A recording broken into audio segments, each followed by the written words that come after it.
June, 1997. A quiet village named Yoro, in northern Honduras. The sun had just set when the first drops of rain began to fall. No one expected what would come next. I remember standing at the window.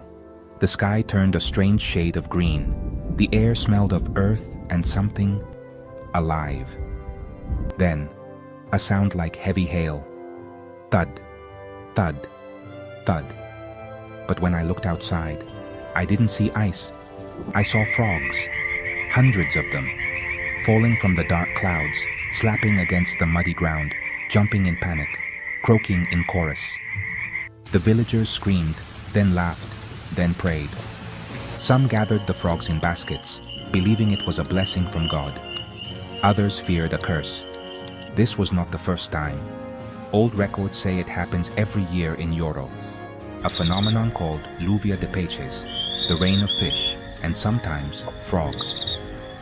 Scientists say it may be caused by powerful tornadoes over nearby waters, lifting small creatures high into the sky, carrying them miles away before the storm lets them fall. But no one has ever seen the moment it begins. No one has filmed the lifting, only the falling.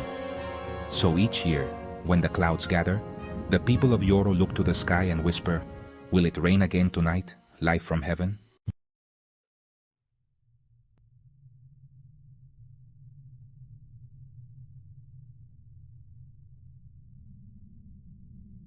August 1590. After 3 long years at sea, John White finally returned to the tiny English colony he had founded on Roanoke Island.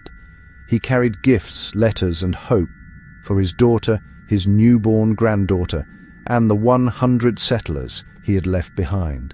But when his boat touched the sand, he saw it immediately. Something was wrong. The fort stood empty. The palisades were intact, the gate still standing, but no smoke rose from the chimneys, no voices echoed in the trees. The colony was silent.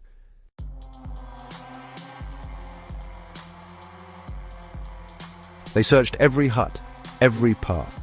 No signs of struggle, no bodies, only a single word carved deep into a wooden post: Croatoan. White whispered it aloud, and the name of a nearby island, the home of friendly natives, and yet the letters looked more like a warning than a direction. He found no boats, no tools, no trace of life. Even the wildflowers had grown through the floors of their houses, as if nature itself had reclaimed what the settlers built. The men stood in silence, the waves crashing against the shore, and the same waves that had brought them here, and the same that would erase them.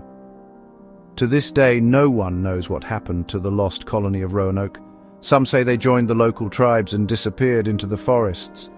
Others believe they fled into the wilderness and perished, and some whisper they were taken by the island itself, because when the wind moves through the reeds at night, it sounds almost like voices, a lullaby from the past, calling from beneath the earth. Wind rises softly. Distant children's laughter fades into silence.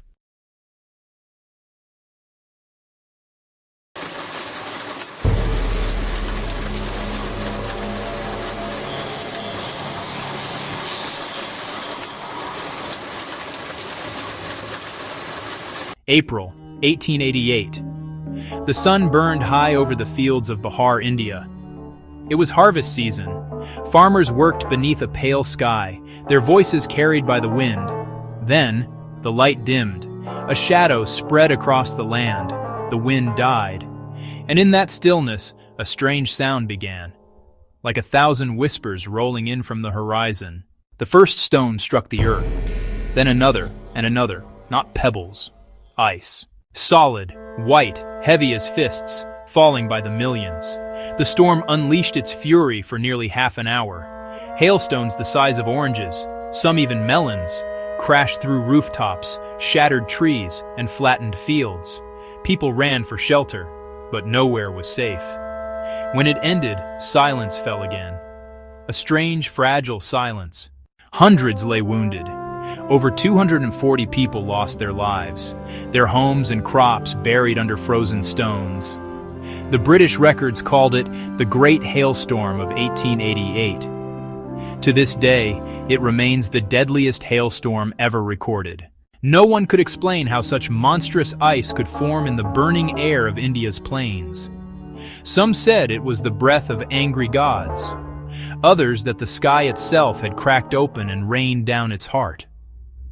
And when the sun finally returned, its light danced over the melting fields, a glittering sea of ice where once there had been life.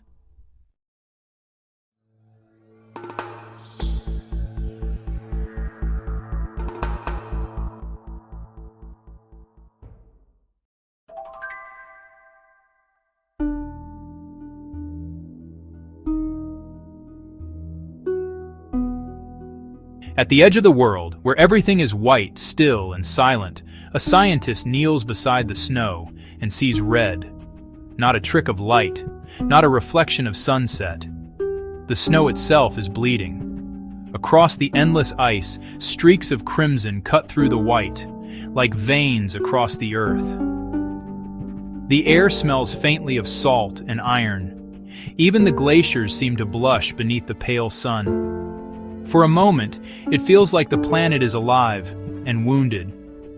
But when they study it closely, they find the culprit is not death, but life. Tiny scarlet algae blooming beneath the ice, feeding on sunlight and melting water. Invisible most of the year, until warmth awakens them and they rise to the surface, turning snow to blood. Scientists call it Chlamydomonas nivalis, a simple organism. But to the eye, to the soul, it looks like a warning. Because every year, as the ice melts faster, the red spreads farther. A quiet message in the snow. The earth is changing.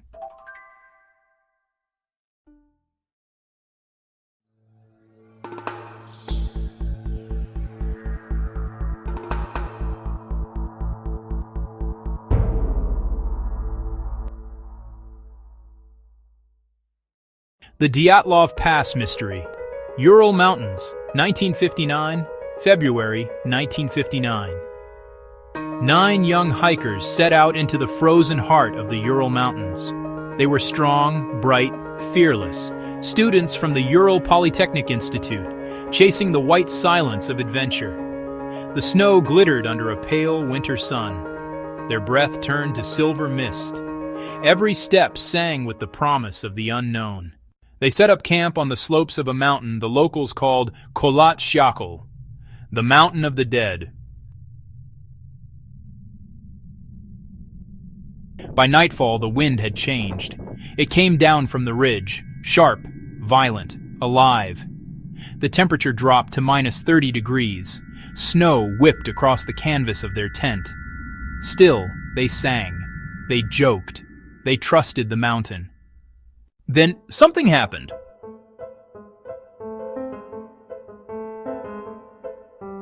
In the middle of the night, their tent was found, slashed open from the inside. Their boots, their coats, their gear, left behind. Bare footprints trailed down into the dark forest, disappearing beneath the snow. When rescuers came days later, they found the camp frozen in silence. The tent half buried, the stove cold. The first bodies lay near the edge of the forest, barefoot, faces turned toward the mountain, as if they had been running from something unseen. Further in, they found others. Their bones broken, ribs crushed from the inside. One had no tongue. Another's skin glowed faintly orange, as if burned by something that left no flame. No footprints of another person, no sign of struggle. Only a sky streaked with strange lights that locals claimed to have seen that night, a green glow drifting above the peaks. For decades, no one has known the truth. Some say it was an avalanche. Others whisper of secret weapons, of fear itself made real. But when you stand there today, where the wind never stops, where the snow hides everything except memory, you can almost hear them still. Laughter carried by the cold, a voice calling into the dark, and the mountain listening, silent. The Dancing Plague, Strasbourg, 1518, July 1518, Strasbourg. The summer heat hung over the city like a veil. The cobblestones glimmered beneath the sun. The people moved slowly, tired, hungry, and weary from plague and hunger. Then, one morning, a woman stepped into the square. Her name was Frau Trophea. Without a word, she began to dance. At first, the townsfolk laughed. She twirled, spun, clapped her hands, joy blooming where there had been none. But she didn't stop. Not after an hour, not after a day, not even after the third night.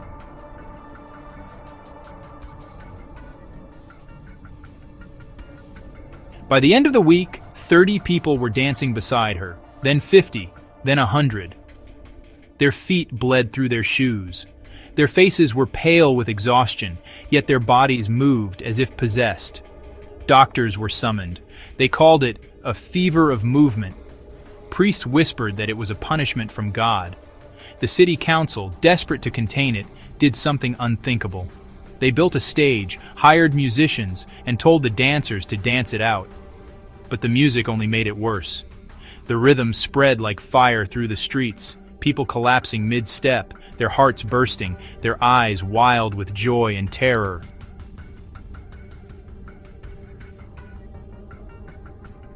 By the time the dancing stopped, hundreds had fallen.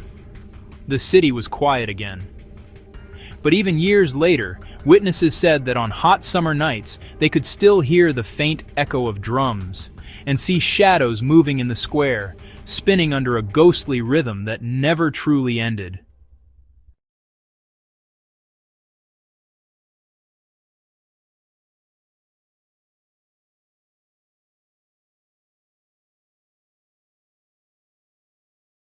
The Taos hum, New Mexico, 1990s, sound, desert wind, distant coyote howl, the soft crackle of dry sand under boots. In the desert outside Taos, New Mexico, the nights are vast, endless stars, wide horizons, and silence so complete you can hear your own heartbeat.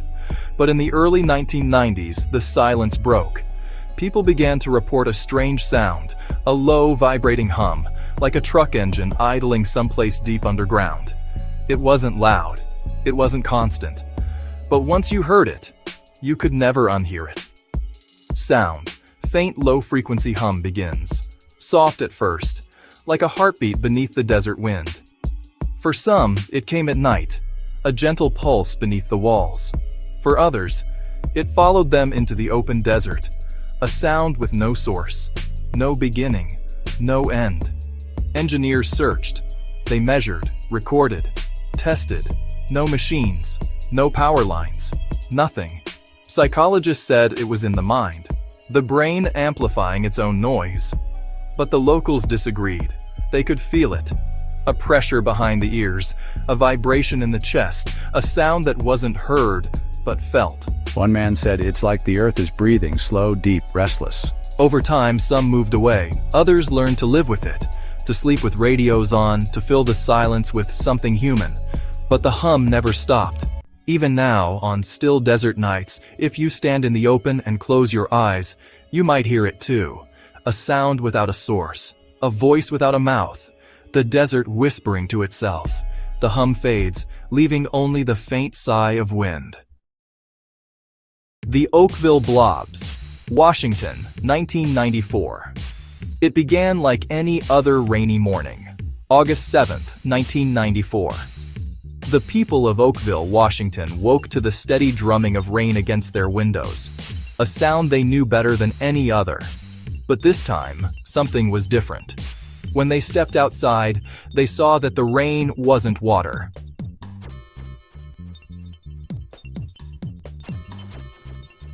It was gelatinous. Tiny, translucent blobs falling from the sky. Soft, wet, and strangely warm. At first, people thought it was hail or seafoam carried inland by the wind. But when they touched it, it stuck to their fingers. Slippery, elastic, almost alive. Within hours, people began to fall sick. Fever, fatigue, nausea.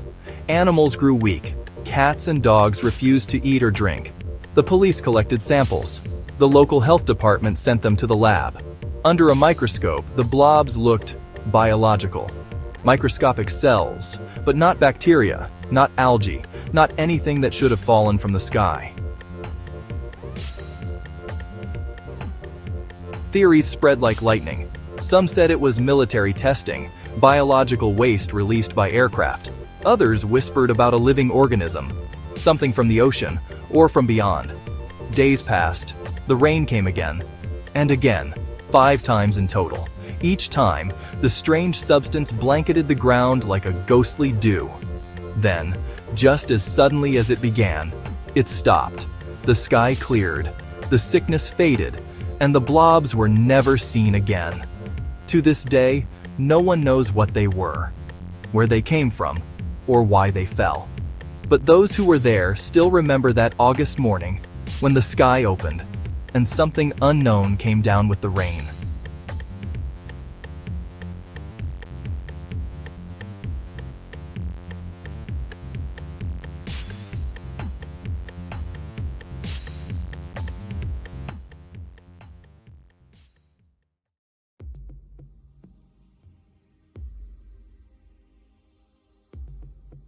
Hampshire, England, 1854. The sea was merciless that night. A ship called the Bella fought its way through a storm and lost. Among the missing, Roger Tichborne, heir to one of England's richest families. His mother refused to believe he was gone. She prayed night after night for a miracle, for her son to return. Years passed. And then, one day in 1866, a letter arrived. It came from Australia. A man claimed he was Roger Tichborne, that he had survived the wreck, lived in exile, and was finally coming home. When he arrived in England, he was greeted by crowds, some laughing, some weeping. He was heavier, older, rough around the edges, but he remembered family names, childhood places, secrets no stranger should know. Lady Tichborne looked into his eyes and whispered, "My son." But others weren't convinced. Servants whispered that his voice was wrong, his manner crude, his face unfamiliar. And so began one of the longest and most bizarre trials in British history, the case of the Tichborne claimant. For months, the courtroom overflowed with noise and fury. Lawyers, witnesses, handwriting experts, priests, each tearing at the mystery. Was he truly Roger Tichborne, or was he Arthur Orton, a butcher's son from Wapping, a man who had studied, imitated, and stolen another's life? The verdict came in 1874. He was found guilty of perjury. The dream ended. The mother's hope silenced. But the legend didn't die. Even after the impostor was imprisoned, thousands still believed in him. Believed that love could recognize truth, even when the world denied it. And somewhere in that belief, in the stubborn miracle of a mother's faith, the line between fact and feeling blurred forever.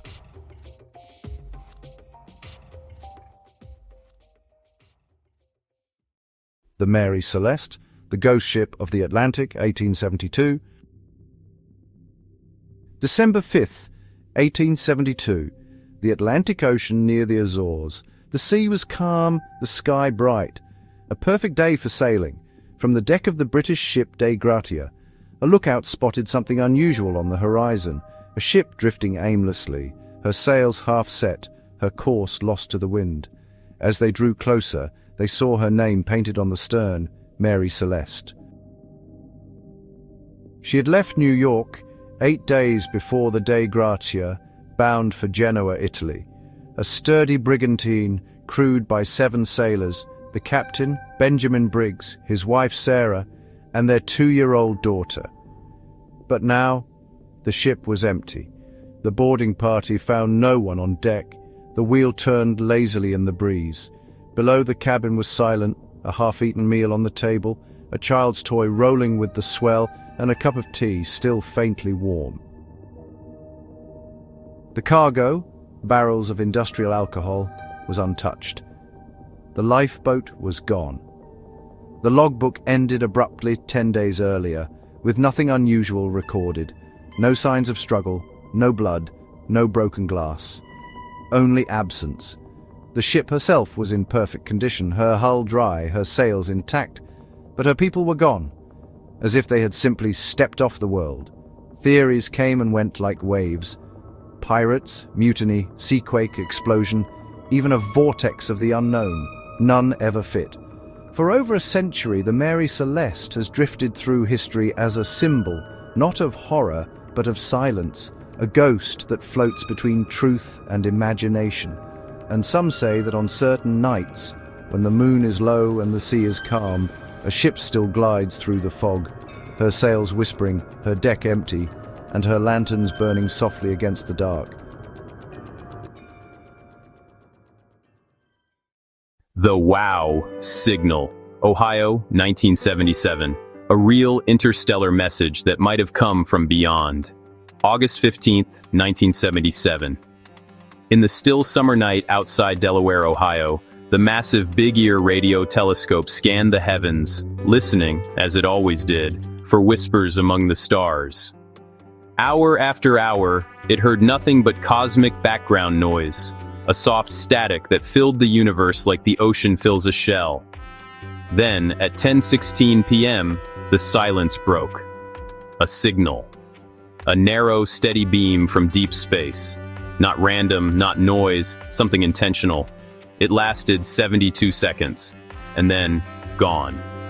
Astronomer Jerry Amon circled the data printout, a single column of characters that spiked like a heartbeat, 6EQUJ5. And in the margin, he wrote one word, no signal like it has ever been heard again.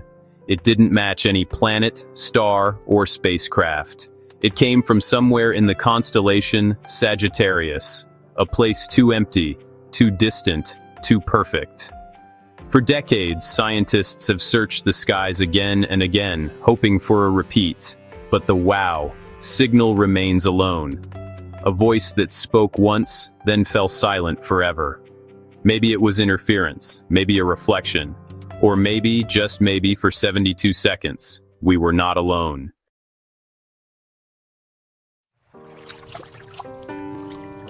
The Eternal City, once the heart of a mighty empire, now trembled under the weight of its own glory.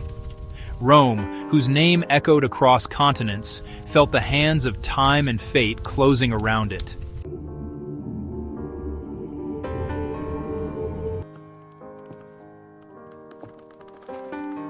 Invaders from the north breached the walls, while the citizens watched helplessly.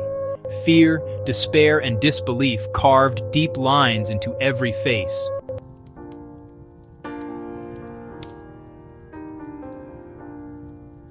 The empire that had ruled the world for centuries fell not in a single battle, but in 1,000 moments of weakness, betrayal, and sorrow. Rome's legacy was not destroyed, but transformed, etched forever in memory.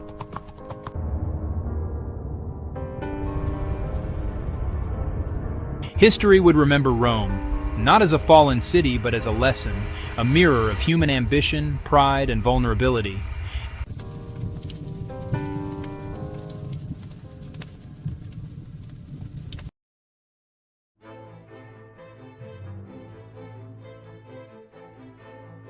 In a world ruled by kings and unyielding power, a quiet rebellion stirred. Lords, weary of tyranny, demanded that even the crown bow to the law. This day would mark the birth of something eternal, freedom written into ink and parchment. The king's hand trembled, weighed down not just by ink but by centuries of injustice and the eyes of a restless nation. History waited silently for a signature that would change the world. The Magna Carta was more than a document. It was a promise, fragile, contested, but revolutionary. Power, once absolute, began to be questioned, and rights, once invisible, began to breathe. June 15th, 1215, Runnymede would echo through the centuries. A simple parchment, a quill, and the courage of those who dared to demand justice, etched forever into the story of human liberty.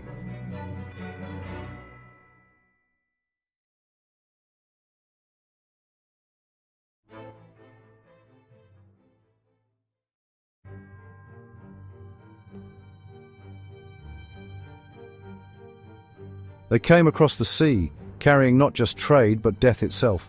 Invisible, unstoppable. A plague that would devour half a world. No kingdom, no faith, no fortress could stand against it. The Black Death spared neither crown nor beggar.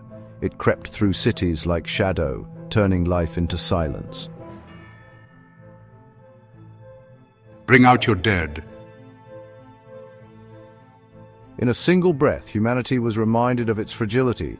Empires shrank, prayers grew louder, and hearts learned to fear what they could not see. Yet even in death there was resilience. From the ashes of despair came rebirth. New science, new faith, a world reshaped by survival.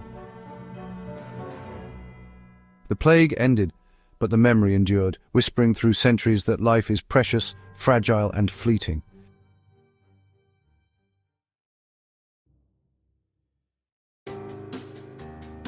Three ships, humble yet destined to change the world, carried men into the unknown. Fear mingled with hope as they sailed beyond maps, beyond imagination. For weeks, the ocean was endless, a merciless expanse that tested courage and sanity. Men whispered of monsters in the deep, yet pressed on, driven by curiosity and the promise of glory. In the darkest nights, hope flickered like the lanterns they carried. The unknown was both enemy and guide, shaping destiny with every wave. October 12th, 1492. A new world unveiled itself, a land unseen by European eyes, rich with promise and mystery.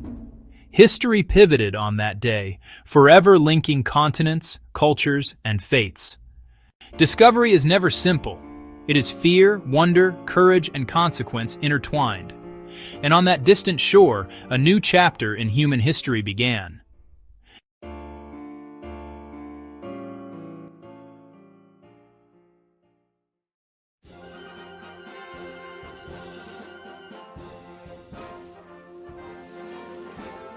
In the heart of Paris, the air trembled with anger and hope.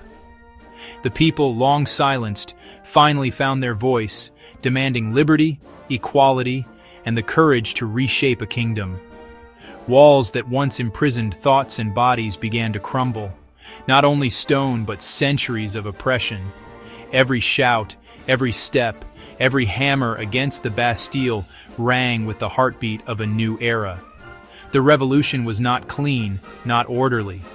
It was fire and fury, courage and chaos.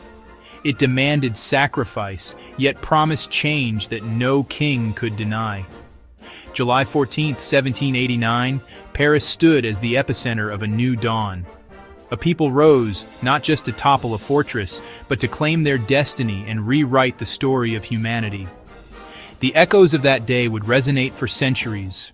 Liberty and courage, intertwined, never to be forgotten.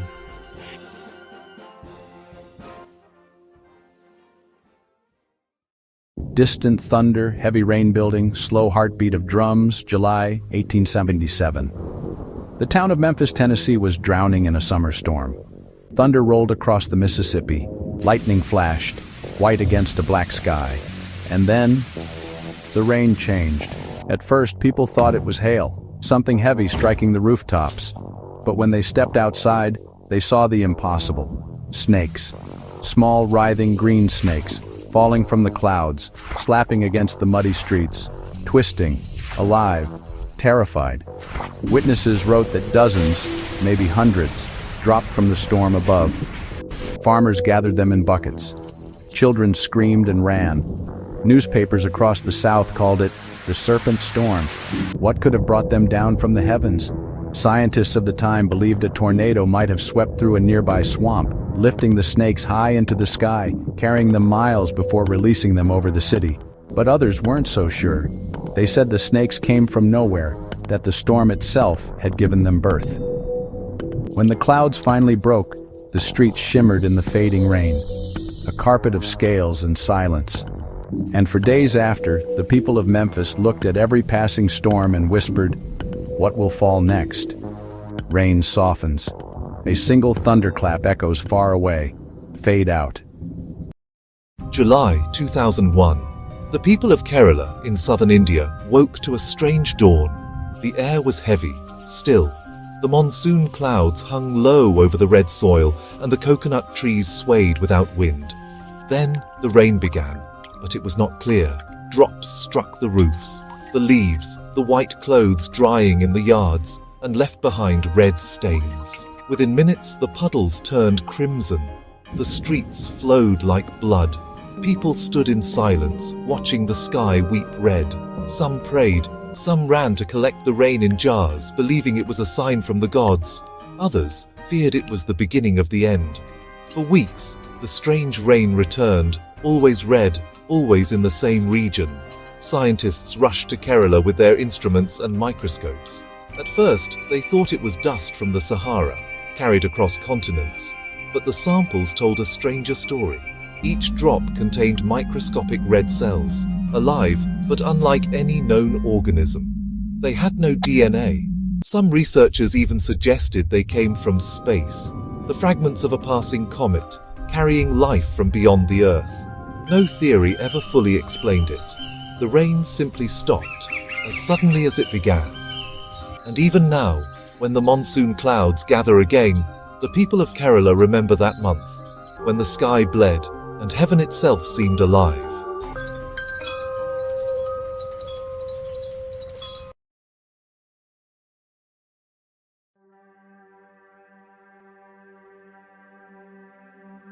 July 2018. The town of Redding, California was burning. What began as a spark in the hills had turned into a wall of fire, devouring forests, homes, and the horizon itself. But then, the fire moved differently. It twisted. It rose. It began to spin. A column of flame hundreds of feet tall spiraled into the sky like a living creature, roaring with the sound of a jet engine. Witnesses said the air itself began to scream. The heat bent metal, shattered windows, and pulled entire cars from the ground. Inside that inferno, the wind reached 230 kilometers per hour, a tornado made of fire. Trees were ripped from the earth, houses vanished in an instant, and the sky turned the color of rust and blood. Firefighters called it a vortex of hell. They watched helplessly as the monster moved across the valley, breathing, spinning, feeding on everything it touched. One survivor said, "It wasn't fire anymore. It was alive." When it was over, the landscape was unrecognizable, black, twisted, silent. And yet in the middle of all that ash, a single oak still stood. Its branches scorched, its leaves glowing faintly in the dying light, as if the earth itself had survived and was watching, waiting for the next spark.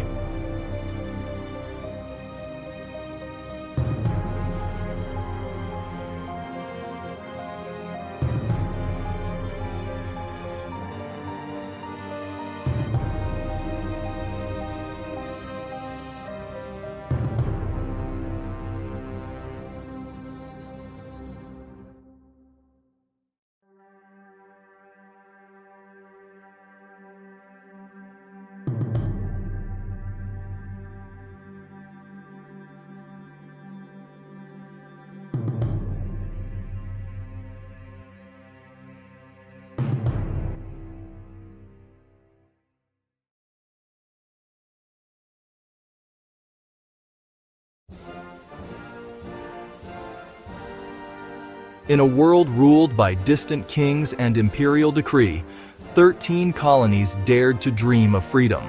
Their voices, once whispers of dissent, now gathered strength to shout across the ages.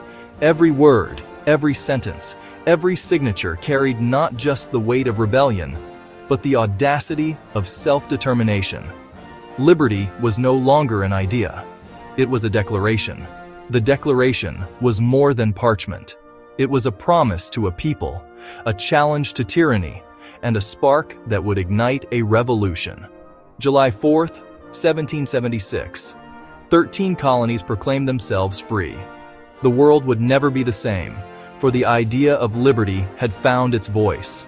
A nation was born that day, not from birthright, but from courage, conviction, and the belief that freedom is worth fighting for.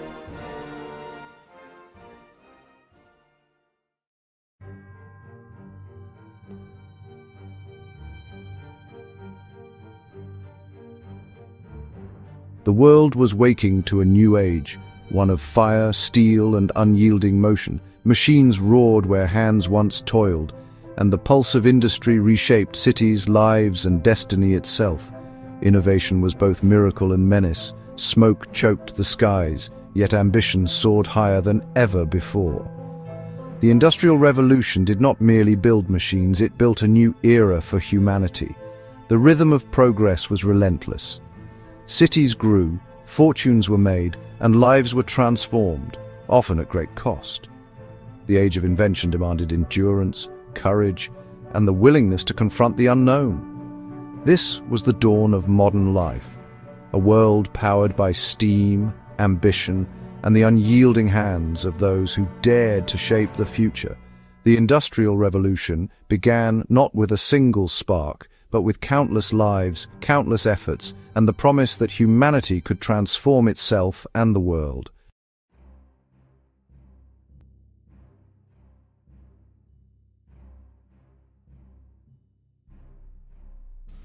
The Bastille, fortress of fear, symbol of oppression, now faced the wrath of a people who had endured too long.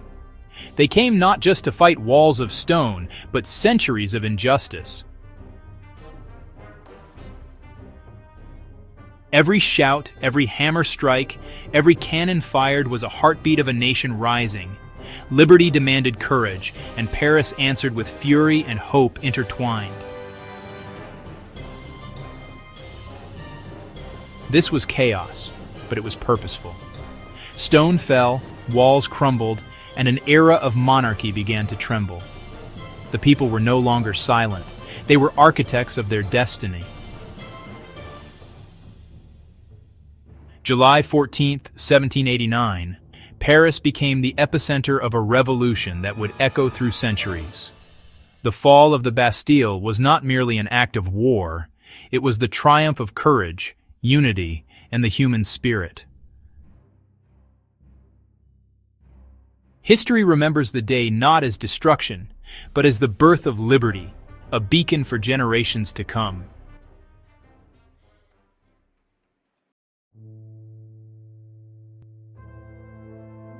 April 1888.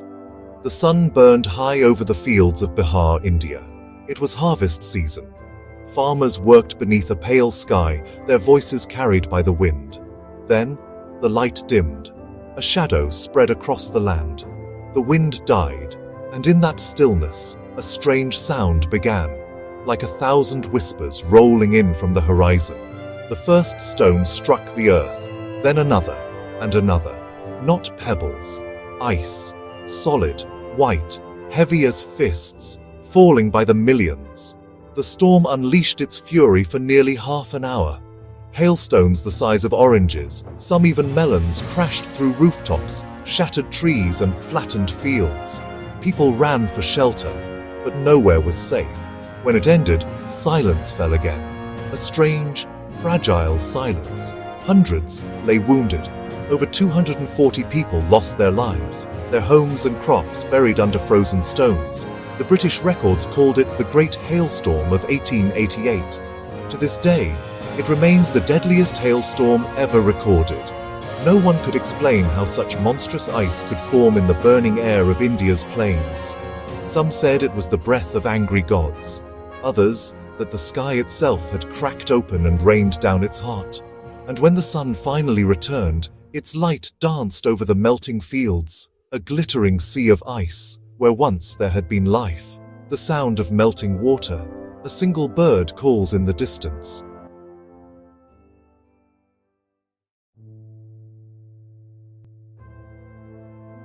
April 1888. The sun burned high over the fields of Bihar, India. It was harvest season. Farmers worked beneath a pale sky, their voices carried by the wind. Then, the light dimmed. A shadow spread across the land. The wind died, and in that stillness, a strange sound began, like 1,000 whispers rolling in from the horizon. The first stone struck the earth, then another, and another.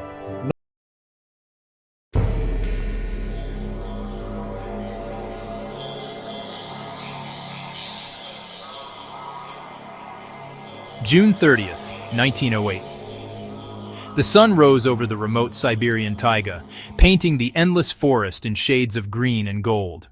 Birds sang, rivers glimmered, life moved quietly as it had for centuries. And then, the sky broke. A blinding light tore across the horizon, hotter than the sun. The ground shivered, trees bent like paper. Animals screamed, vanished into the woods. Villagers felt the air itself shatter, a shock wave that flattened forests for 2,000 square kilometers. Some described it as a sound that lasted for hours, though it passed in a heartbeat. The sky burned, clouds twisted, rivers boiled.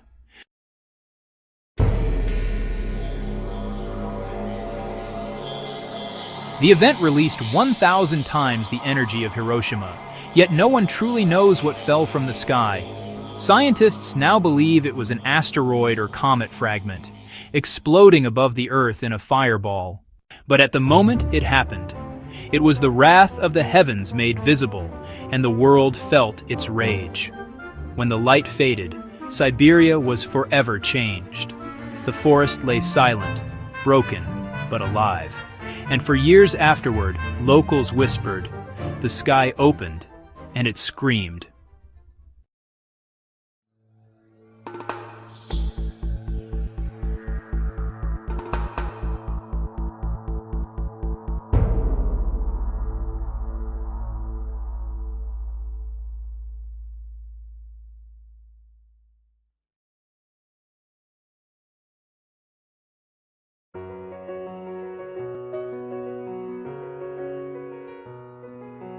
Four years of relentless bloodshed, mud, and despair had scarred a generation. But on this morning, the guns fell silent, and the world exhaled, reluctant, tentative, yet relieved. The armistice did not erase the horrors, nor the losses, but it was a pause, a fragile hope that humanity could endure, rebuild, and remember. November 11th, 1918 became a symbol, a promise that even after unimaginable suffering, peace could return. Yet the echoes of war would linger, shaping nations and hearts for decades to come. History remembers the armistice not as an end, but as a beginning of healing, of reflection, and of a world cautiously stepping into hope.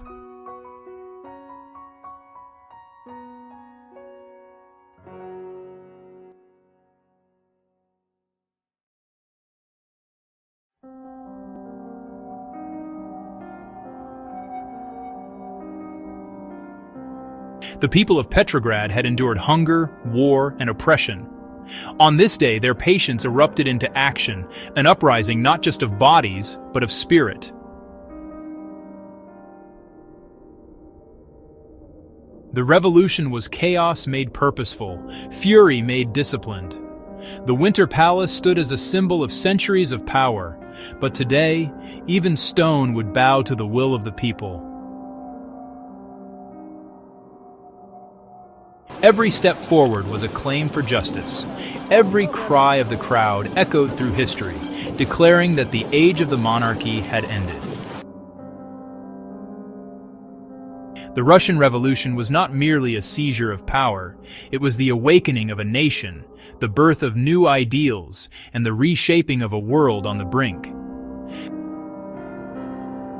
November 7th, 1917, the day the old world fell and a new era of ambition, struggle, and hope began to rise from the frozen streets of Petrograd.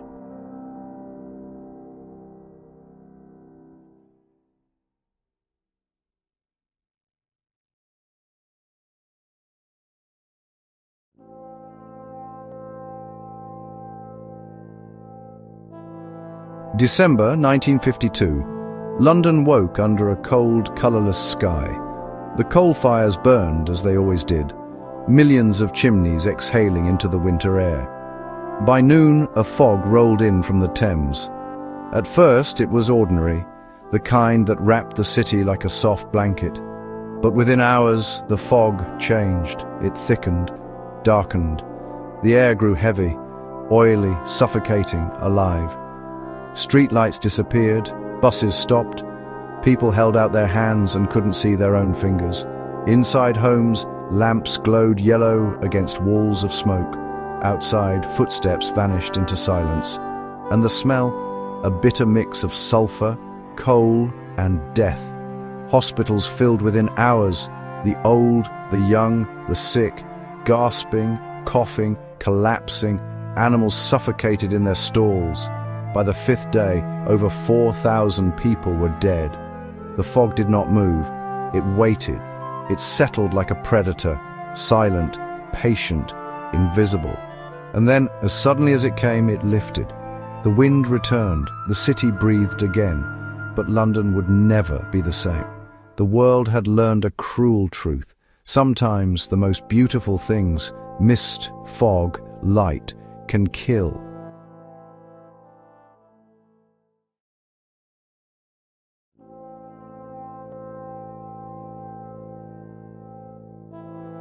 December 1952. London woke under a cold, colourless sky. The coal fires burned as they always did, millions of chimneys exhaling into the winter air. By noon, a fog rolled in from the Thames. At first, it was ordinary, the kind that wrapped the city like a soft blanket. But within hours, the fog changed. It thickened, darkened. The air grew heavy, oily, suffocating, alive. Streetlights disappeared, buses stopped, people held out their hands and couldn't see their own fingers.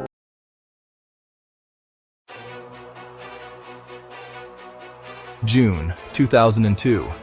In the dry farmlands of Hebei Province, China, the sun burned white over the earth. The harvest was near. The air smelled of dust and wheat. Then the wind shifted. Farmers looked up. At first, they thought it was a storm, a dark cloud rising from the horizon. But the cloud moved wrong. It rippled. It shimmered. It was alive. Locusts. Millions of them. No, billions.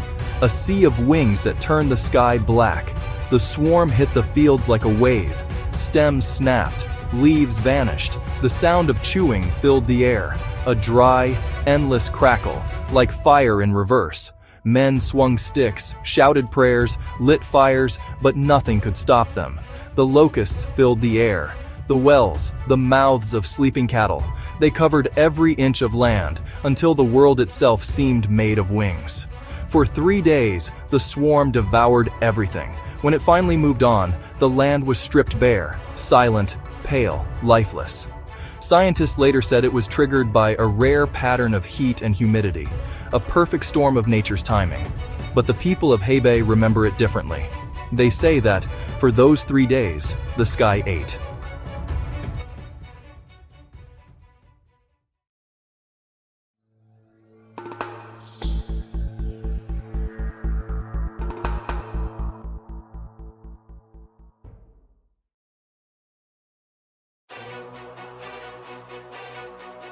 June 2002.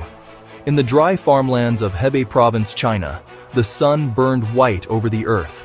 The harvest was near. The air smelled of dust and wheat. Then the wind shifted. Farmers looked up.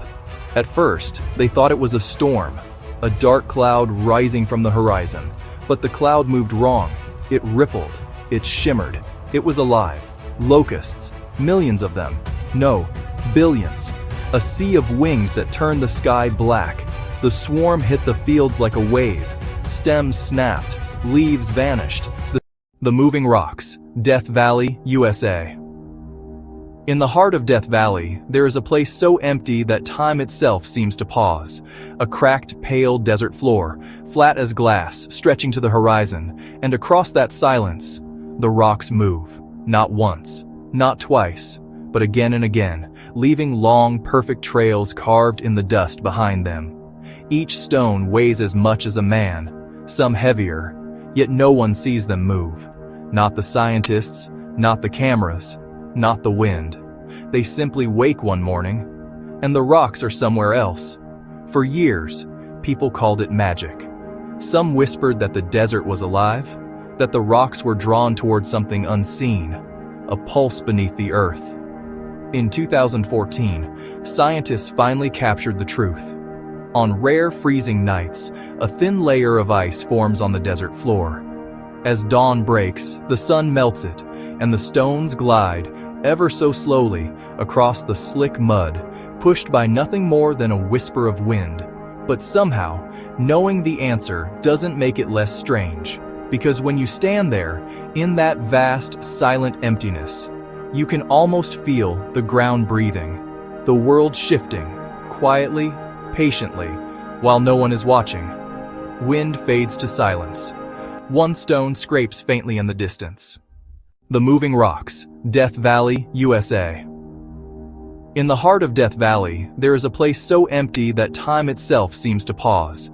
A cracked, pale desert floor, flat as glass, stretching to the horizon, and across that silence, the rocks move. Not once, not twice, but again and again, leaving long, perfect trails carved in the dust behind them. Each stone weighs as much as a man, some heavier, yet no one sees them move. Not the scientists, not the cameras, not the wind. They simply wake one morning, and the rocks are somewhere else. For years, people called it magic. Some whispered that the desert was alive, that the rocks were drawn toward something unseen, a pulse beneath the earth.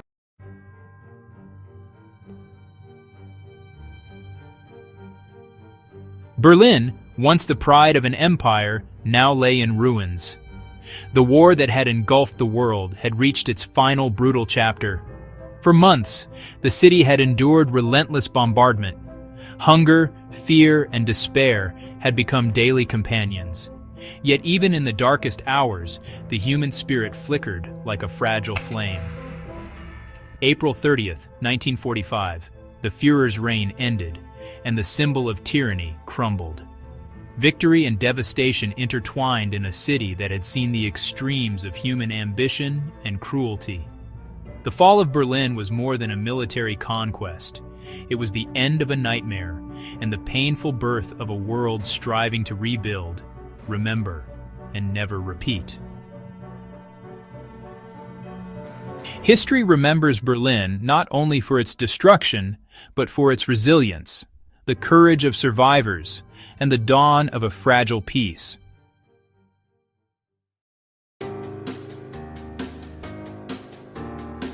In a nation divided by color and inequality, hope gathered like a river ready to overflow. Thousands came not as rioters but as voices demanding the justice that had long been denied. In a nation divided by color and inequality, hope gathered like a river ready to overflow. Thousands came not as rioters but as voices demanding the justice that had long been denied. The March on Washington was not a battle of violence, but a triumph of courage. It was a declaration that dignity and equality could not be silenced.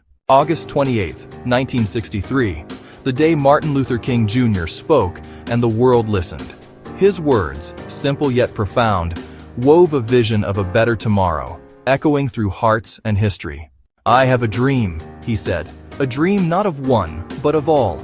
A dream that liberty, justice, and humanity could coexist in a world too long shadowed by prejudice."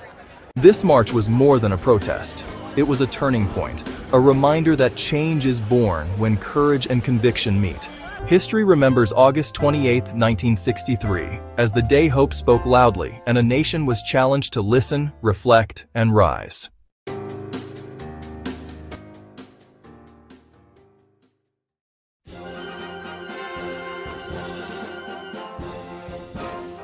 For decades, the Berlin Wall had divided families, friends, and a nation.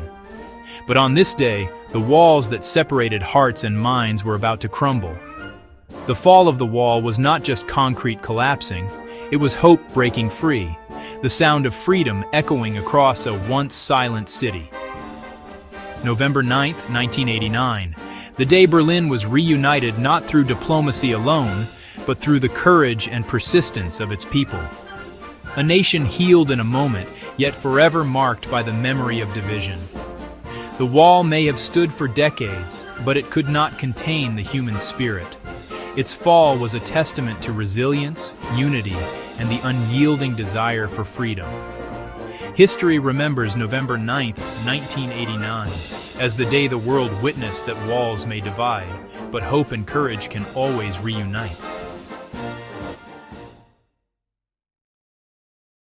After 27 long years of imprisonment, the world waited for a single moment that would echo across continents. Nelson Mandela, the symbol of resistance and hope, was about to step into freedom. His footsteps were not just his own.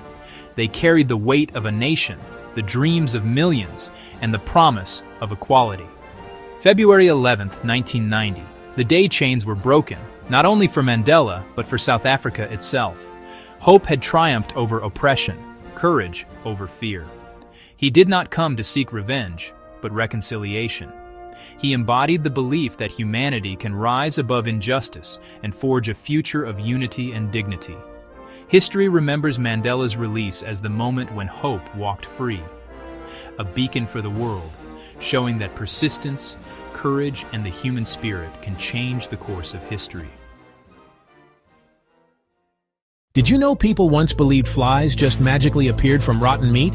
Yep. They thought life could literally pop out of nowhere. In the 1600s, scientists were sure that meat created flies. Then Francesco Redi said, what if I cover it? He sealed the jar, and no flies appeared. Boom! One myth busted. Hello, experimental science. Even Aristotle, the great philosopher, thought your brain wasn't for thinking at all. He said it was just a cooling system for your heart. So basically, your head was a radiator. And some people believed frogs literally fell from the sky after rain. They saw frogs everywhere and thought, frog storm. Reality check. Frog eggs just hatched in puddles. Nature's timing was perfect. In the early 1900s, people drank radium water to stay young. They said it gave energy and youth. Spoiler, it didn't end well. But hey, they glowed with confidence. These stories remind us, science isn't about always being right.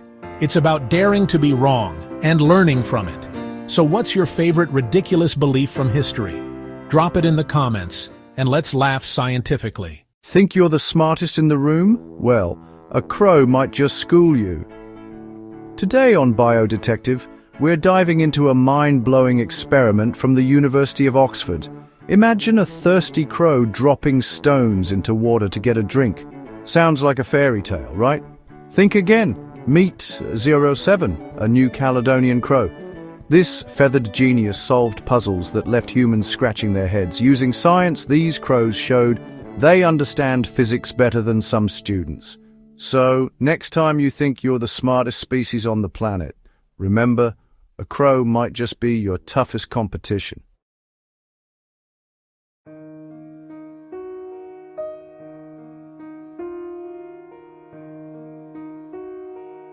On this day, humanity reached for the stars, carrying dreams of exploration and discovery. The Space Shuttle Challenger promised to extend the bounds of possibility.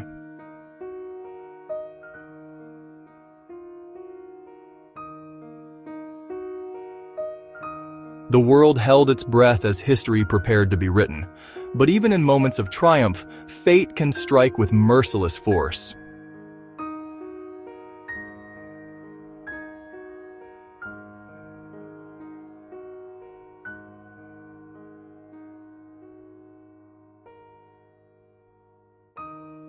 "73 seconds into flight, hope turned to horror. The Challenger and the lives aboard were lost in an instant. A nation mourned, and the dream of space exploration was forever marked by tragedy.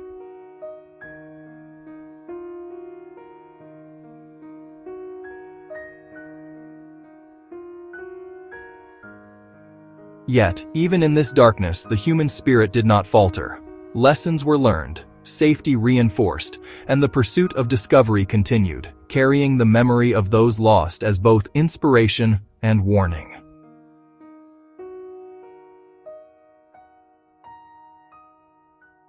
The Challenger disaster reminds us that reaching for the stars comes with peril, but also with courage, vision, and the relentless pursuit of what lies beyond.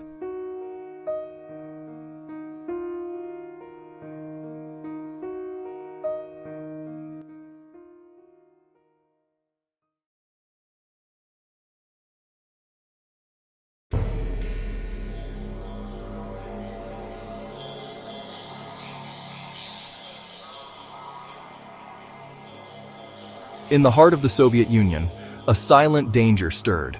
A single moment of miscalculation would unravel the very fabric of life for thousands. The explosion was sudden, violent, invisible. Radioactive clouds began their silent march across forests, towns, and rivers, carrying fear where no eye could see.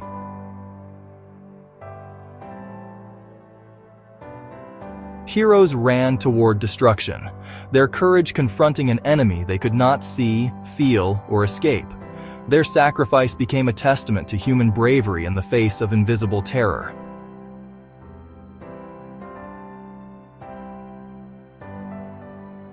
Chernobyl was more than a disaster. It was a reminder of human fallibility, the dangers of hubris, and the fragility of life.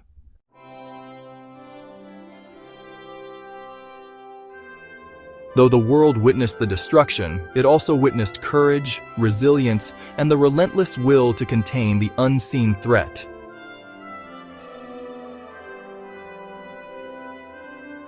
History remembers Chernobyl not only for the devastation, but for the human courage and lessons learned from one of the darkest nights of the 20th century.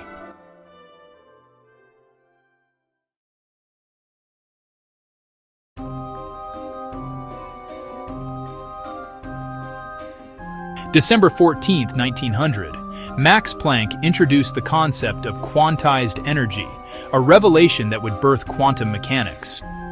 The universe, once thought continuous, was now understood in discrete packets of energy, quanta. Planck's discovery explained the mysterious behavior of black body radiation, challenging classical physics and opening doors to the subatomic world.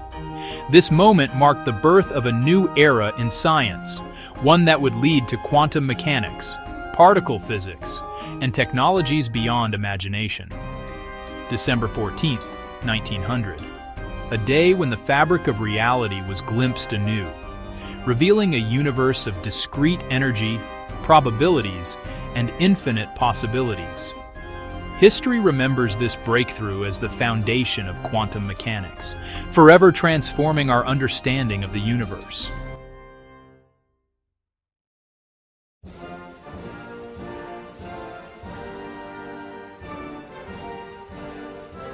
For centuries, humans had dreamed of flight, of soaring like birds above the earth. On this day, that dream became reality, not with magic, but with determination and ingenuity.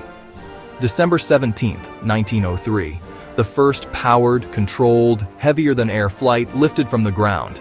It lasted only 12 seconds, traveled just over 120 feet, but it changed the world forever.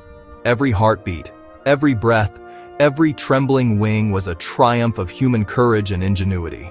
For the first time, mankind touched the sky under its own power. The first flight was brief, but its impact was eternal. It heralded an age of aviation, exploration, and the relentless pursuit of dreams. History remembers December 17, 1903, as the day humanity first flew, proving that with vision, courage, and ingenuity, the impossible could take flight.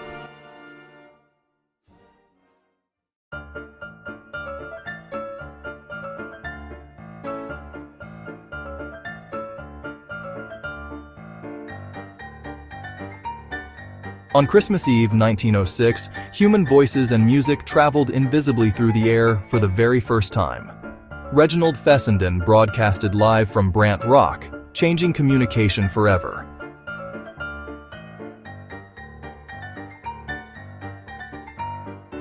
Listeners across miles, tuned to their crystal sets, heard a voice and music from nowhere. Astonishment and wonder filled their homes. This first broadcast was more than technology. It was a glimpse of the world shrinking, voices and ideas traveling instantly across distances.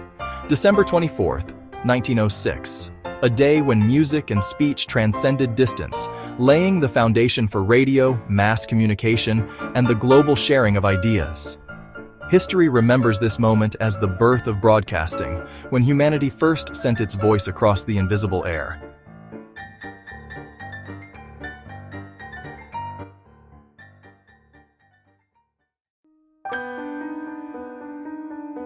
April 18, 1906. The ground shook with a force that would change a city forever. San Francisco's streets became rivers of chaos, its skyline a battlefield of stone and fire. The earthquake, followed by devastating fires, destroyed more than buildings. It disrupted lives, dreams, and the very sense of safety in the city. In the midst of devastation, courage emerged. Strangers helped one another, firefighters battled tirelessly, and survivors clung to hope amidst ruin. The San Francisco earthquake reminds us that nature's power is immense, and yet human resilience, compassion, and unity can endure even the harshest trials. History remembers April 18, 1906, as the day the Earth shook San Francisco to its core, and the day humanity's spirit began to rebuild from the ruins.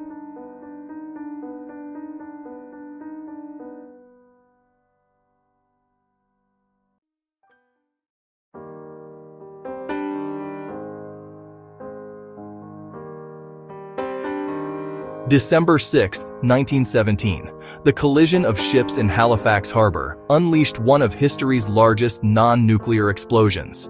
A city was engulfed in fire, smoke, and devastation. The blast flattened neighborhoods, claiming thousands of lives and leaving tens of thousands homeless. Chaos and sorrow swept through the streets, a city brought to its knees in an instant.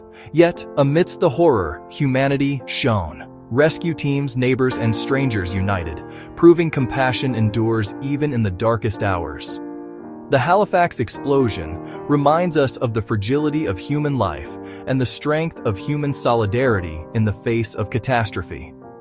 History remembers December 6, 1917, as a day of unimaginable destruction and a testament to human resilience and courage.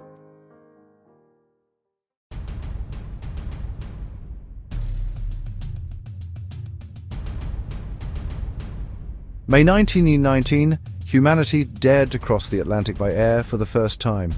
John Alcock and Arthur Brown embarked on a perilous journey from Newfoundland to Ireland, testing courage, skill, and endurance.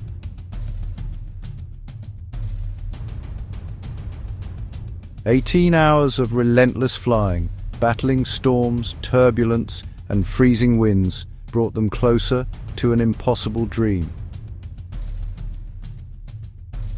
Their successful landing in Clifton Island marked the first non-stop transatlantic flight, connecting continents and shrinking the world forever. May 1919, a day when human ingenuity conquered oceans, proving that ambition and courage could defy the impossible. History remembers this flight as the moment humans bridged continents by air, forever expanding the horizon of exploration.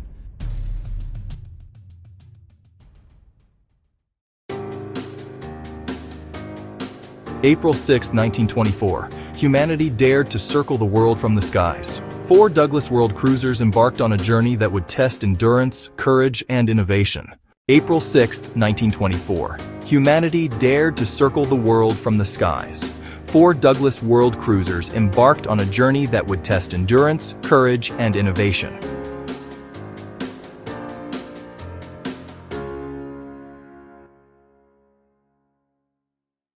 Over oceans, mountains, deserts, and forests, these aviators faced storms, mechanical failures, and the vast unknown.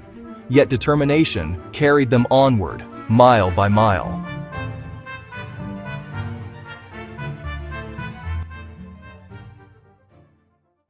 Over oceans, mountains, deserts, and forests, these aviators faced storms, mechanical failures, and the vast unknown.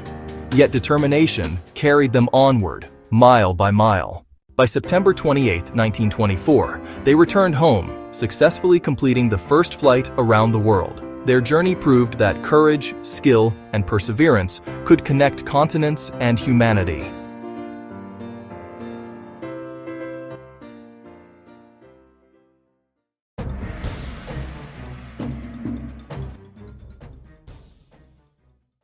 This historic flight inspired generations of aviators and explorers, forever expanding the horizons of what humanity could achieve.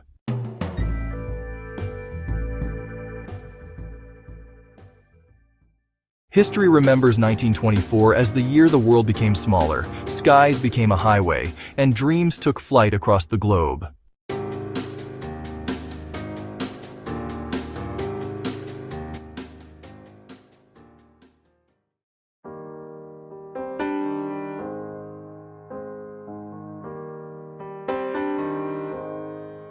May 6, 1937, a day meant to celebrate triumph in airship travel turned into tragedy. The Hindenburg, pride of the skies, became a blazing inferno in mere seconds. The world watched in horror as dreams of majestic air travel turned to ashes. 36 lives were lost, countless more scarred by the sudden devastation. Even in tragedy, courage emerged. Rescuers braved the flames, reaching those trapped, showing humanity's resolve amidst catastrophe. The Hindenburg disaster remains etched in history as a cautionary tale of ambition, innovation, and the fragility of human endeavor. History remembers May 6, 1937, as the day the skies burned, dreams fell, and human courage faced the inferno.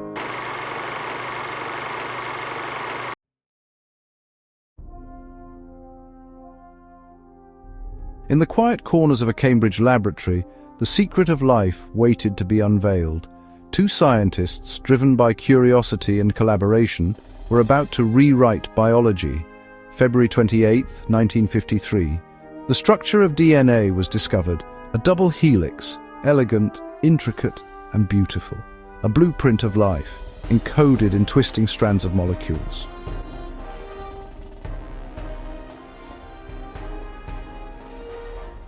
This discovery unlocked the secrets of inheritance, of disease, and of evolution itself. It was a revelation that would change medicine, biology, and our understanding of life forever. DNA's discovery was more than science. It was a testament to curiosity, patience, and the relentless pursuit of knowledge.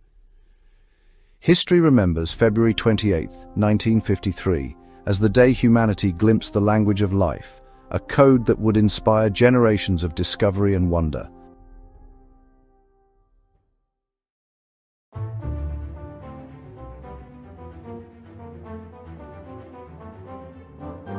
The world had looked to the heavens in wonder for millennia, but on this day, humanity's first artificial satellite would orbit the Earth.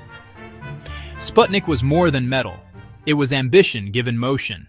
October 4th, 1957, the moment that sparked the space age. A small silver sphere lifted from the Earth, carrying humanity's curiosity into the void. Sputnik's beeping signals echoed around the world, a simple pulse that announced the era of space exploration had begun. The impossible had become possible. With Sputnik, the cosmos no longer felt distant. Humanity had taken its first tangible step into the stars, igniting dreams that would define generations.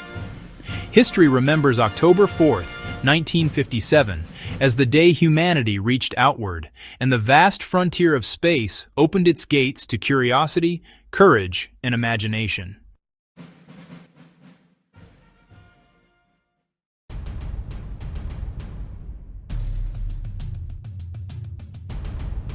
For centuries, humans dreamed of space, but only men had dared. On June 16, 1963, a woman would break that barrier, reaching for the stars.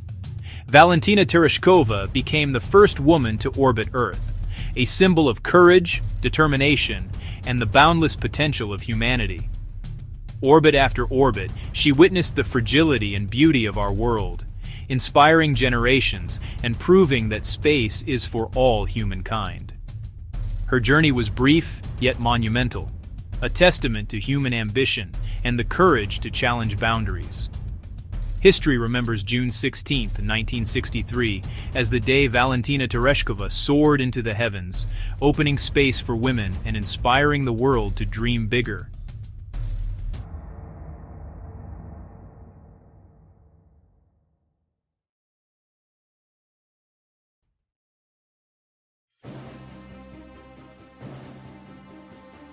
For the first time in history, a human stepped into the infinite silence of space. Alone, tethered to a fragile ship, yet free, Alexei Leonov became the embodiment of courage and exploration. The first spacewalk was a dance with danger, a delicate ballet in the void. Every movement mattered. One misstep could mean the end.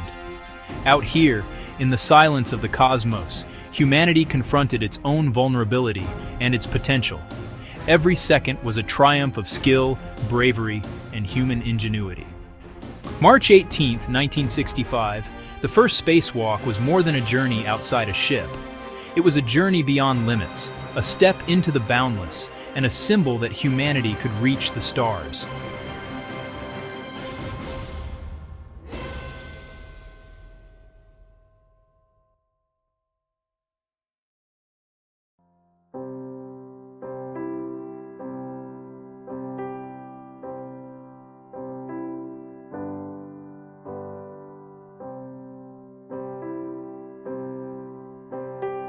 In the hands of a surgeon, a new chapter of medicine was about to be written.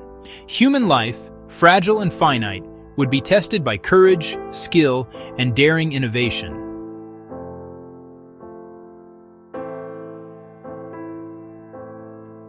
December 3, 1967, the first human heart transplant was performed. It was not just a medical procedure, it was a triumph of science, hope, and human perseverance.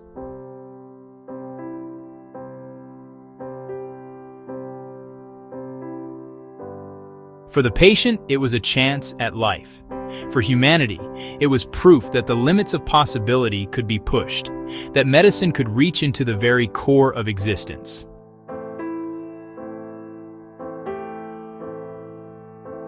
The first heart transplant was not just surgery, it was a promise that science, courage, and compassion could save lives once thought lost.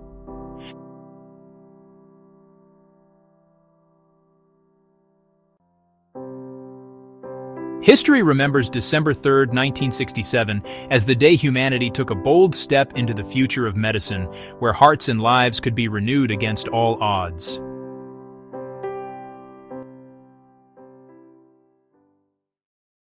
In a small room at UCLA, humanity connected for the first time. The idea was simple: share information across vast distances. The implications were infinite. In a small room at UCLA, humanity connected for the first time. The idea was simple: share information across vast distances. The implications were infinite.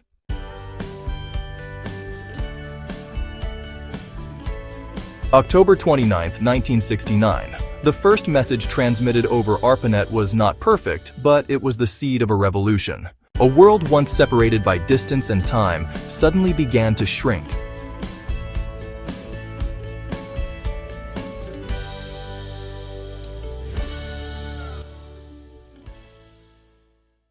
The internet was not just technology, it was connection, curiosity, and collaboration.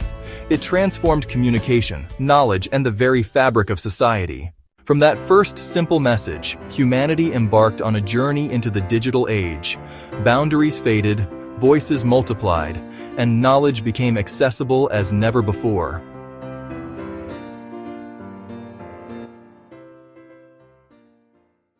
The invention of the internet reminds us that even the smallest spark of innovation can illuminate the world.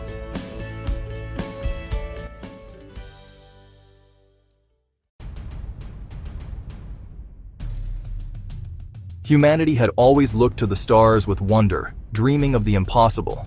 On July 20th, 1969, that dream became reality.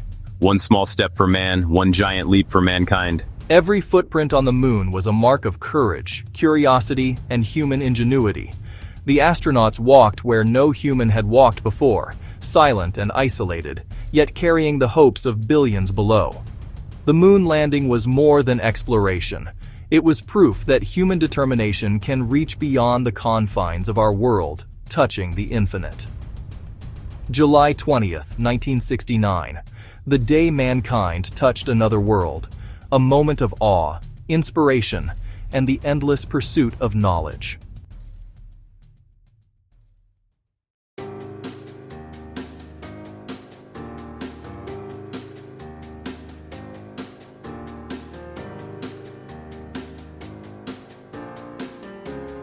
humanity has always looked to the stars and wondered, what lies beyond our world?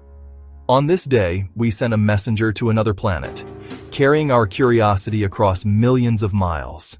The Mars Pathfinder mission was more than science. It was a testament to human ingenuity, persistence, and the dream of exploration.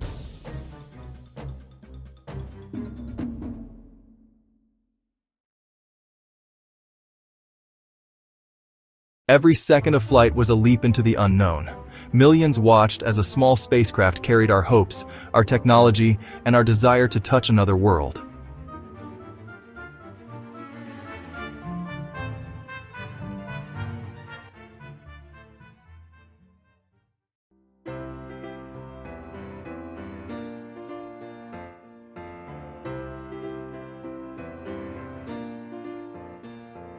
July 4th, 1997, the Pathfinder landed safely on Mars, sending back images and data that brought an alien world to our screens.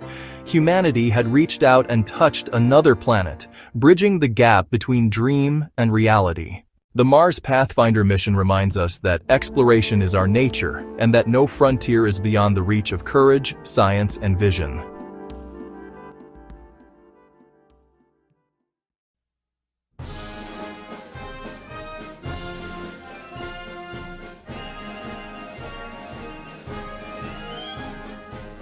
For centuries, humans gazed at the stars, longing to understand the cosmos. On April 24, 1990, we sent a lens to the universe itself to see farther than ever before. The Hubble Space Telescope was not just a machine, it was humanity's eye on the heavens, a bridge between curiosity and knowledge. From low Earth orbit, Hubble would peer into the depths of space, capturing images of galaxies, nebulae, and stars that had been beyond our reach. Each photograph revealed the universe's beauty, complexity, and scale. It reminded us that curiosity drives exploration, and exploration expands the mind. History remembers April 24, 1990, as the day we built a window to the cosmos, forever changing the way humanity sees the universe.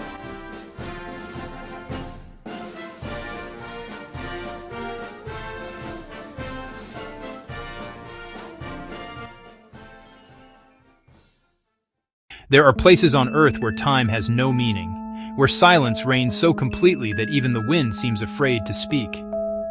Under this ice, life waited.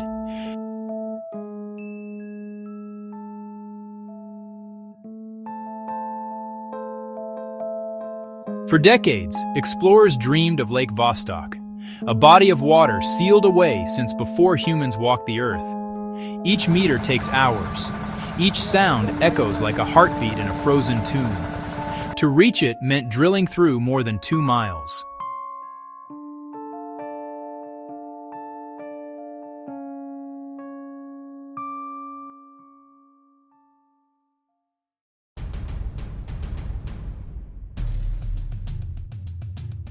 September 28, 2015, humanity found proof that water, the essence of life, flows on Mars. For the first time, the red planet revealed it could harbor the ingredients for life. These streaks, appearing and darkening with the seasons, signaled the presence of briny liquid water, a discovery that reshaped our understanding of the solar system. Water is life, and the presence of water on Mars opens the door to possibilities: microbial life, future colonization, and the enduring question: are we alone? September 28, 2015, a day when humanity glimpsed life's potential beyond Earth, reminding us that the universe holds secrets waiting to be discovered. History remembers this day as the moment Mars whispered its secret. Water flows, and with it, hope for life among the stars.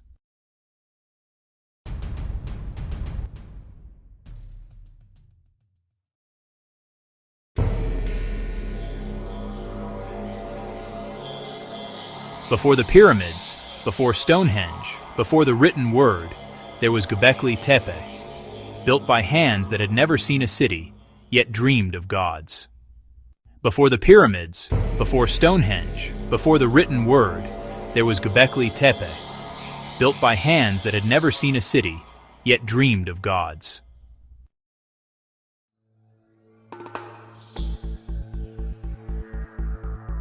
This was the dawn of civilization, not of survival, but of spirit. Here humans gathered not to farm or fight, but to worship, to imagine, to ask why.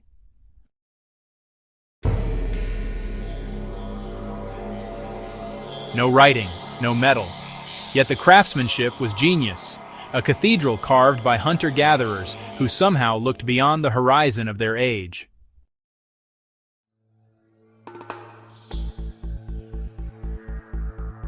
Some say it was a temple to the stars, others a monument to memory itself, proof that faith came before farming, that imagination built the first walls.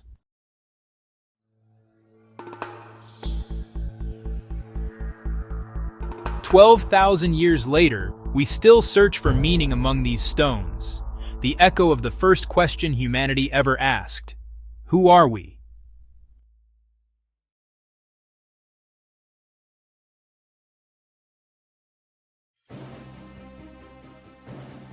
September 2nd, 1666. One ember in a bakery became an inferno that devoured London. The Great Fire began humbly, yet within hours it raged across rooftops fueled by wind and wood. For 4 days, the fire roared unchecked. St. Paul's Cathedral fell. Over 13,000 homes and 87 churches turned to ash. The heart of London burned bright against the dark sky.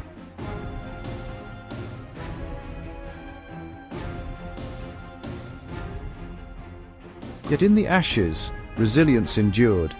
From the smoke rose new plans, new architecture, and a new London, reborn stronger and safer than before. September 1666, a city lost but not defeated. Out of ruin came rebirth, out of destruction, design. History remembers the Great Fire of London as a tragedy and a turning point where disaster forged renewal.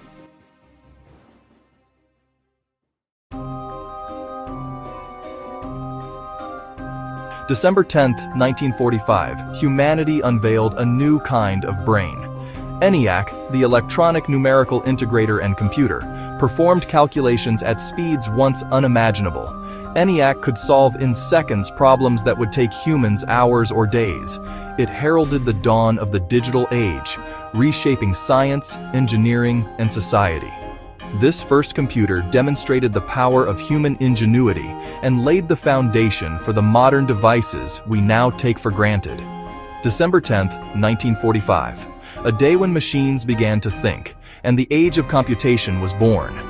History remembers ENIAC as the pioneering leap into the world of computers, forever transforming human potential and progress.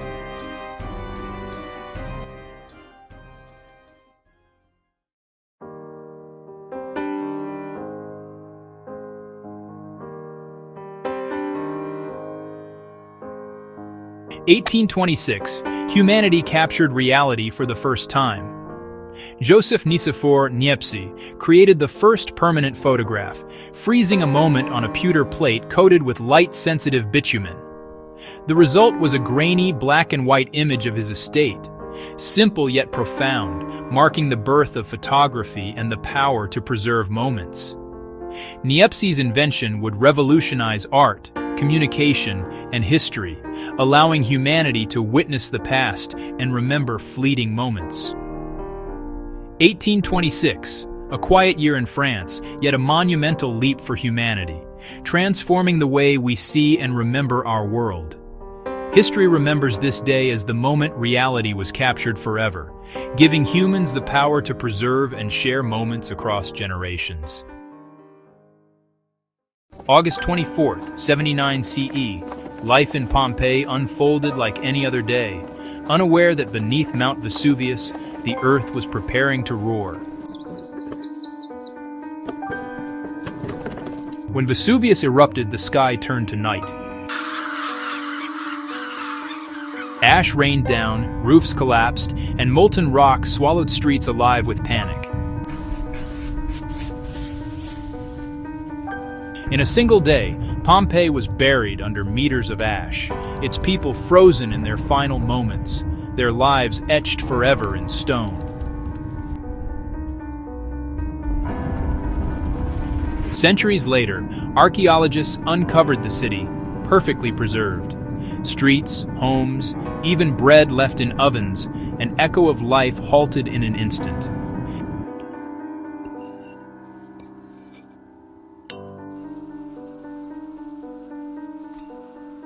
History remembers Pompeii not only as a tragedy, but as a window into the ancient world, a haunting testament to life, death, and nature's power.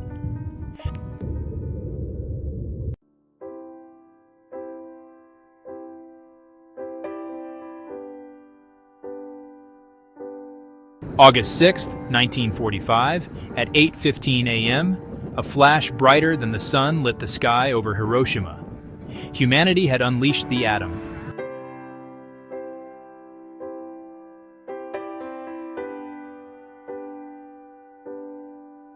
The atomic bomb exploded with the power of the sun, instantly destroying 70% of Hiroshima and taking tens of thousands of lives in a heartbeat.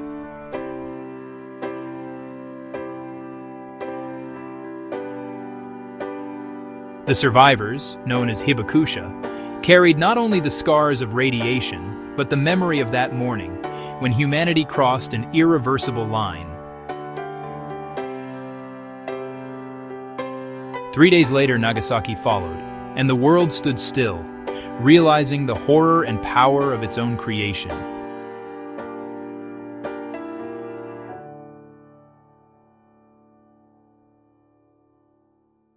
History remembers Hiroshima not only as a tragedy, but as a plea, a reminder that peace must never again come at such a cost.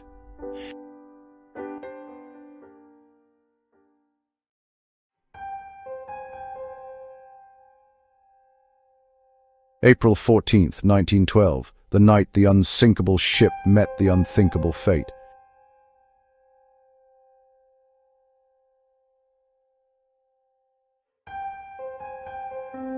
Iceberg right ahead.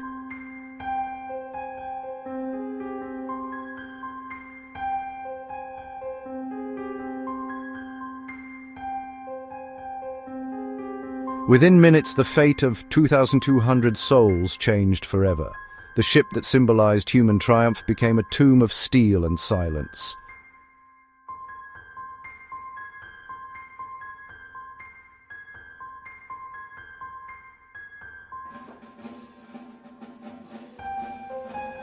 As lifeboats lowered into the freezing Atlantic, courage and chaos danced side by side. Some prayed, some sang, some held hands, waiting for dawn that would never come. Lower away.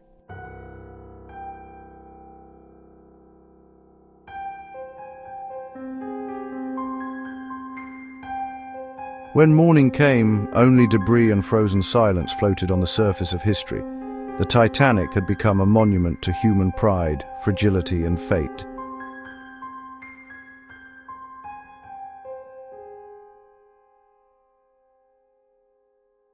The Titanic still sleeps in the dark, whispering to the depths about a night when luxury met eternity.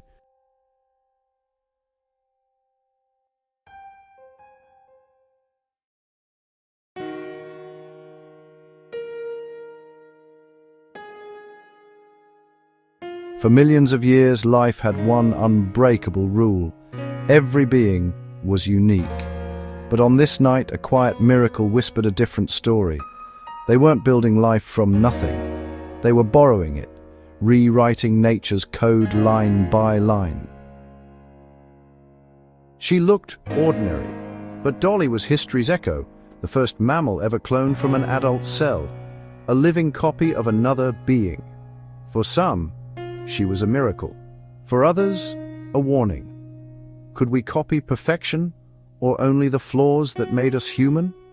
Dolly didn't just redefine biology, she forced us to ask who we are. Are we creators or caretakers of a power we barely understand?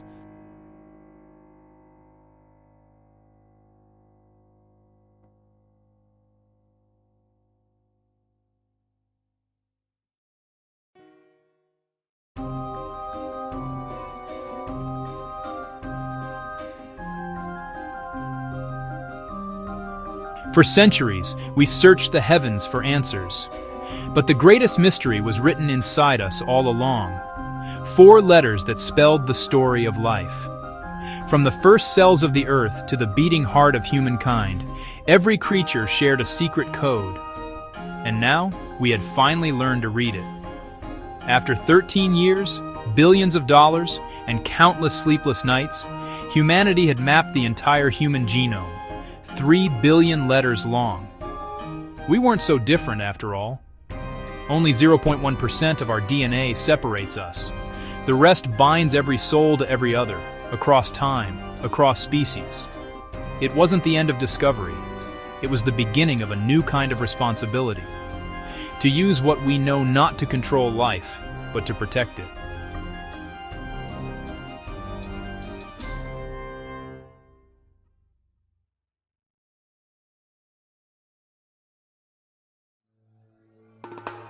For generations, black holes were the universe's greatest secret. Invisible monsters devouring light itself. We knew they were there, but never dared to look into their eyes. For generations, black holes were the universe's greatest secret. Invisible monsters devouring light itself. We knew they were there, but never dared to look into their eyes. Then on one April morning, the universe blinked, and we saw it. 55 million light-years away, in the heart of Messier 87, a void so immense and ancient revealed its silhouette, not through imagination, but through proof. It was more than a photograph. It was a mirror, showing how far curiosity can reach when humanity works as one. Even the void has beauty, if you have the courage to see it.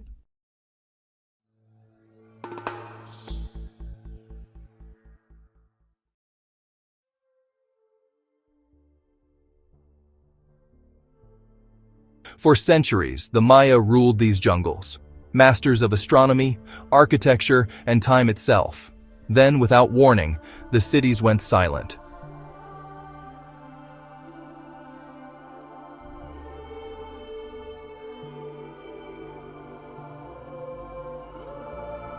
What happened here? War, famine, drought, or something deeper? A collapse of faith? A civilization undone by the very cycles they once mastered? When the Spanish arrived, the jungle had swallowed everything. Only stone remained, but even in ruin, the Maya whispered a truth. Nothing built by man is ever truly lost. Now we see what they left us. Not disappearance, but transformation. The Maya did not vanish.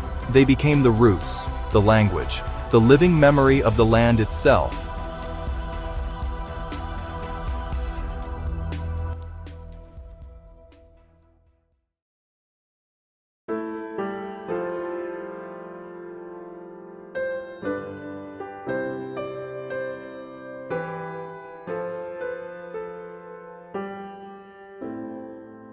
For centuries, it slept above the clouds, a ghost of an empire, hidden by mountains and memory. On this day, the world saw Machu Picchu for the first time. Built by the Incas nearly 600 years ago, Machu Picchu was not a fortress, nor a city, but a bridge between the earth and the sky. When the empire fell, Machu Picchu was spared the conqueror's fire, abandoned yet untouched. The jungle became its guardian, the mist its shroud. It was a rediscovery, not of stone, but of wonder. Proof that even when empires vanish, beauty endures beyond their fall. Machu Picchu reminds us that what is lost can be found again, and that some dreams are too sacred to die.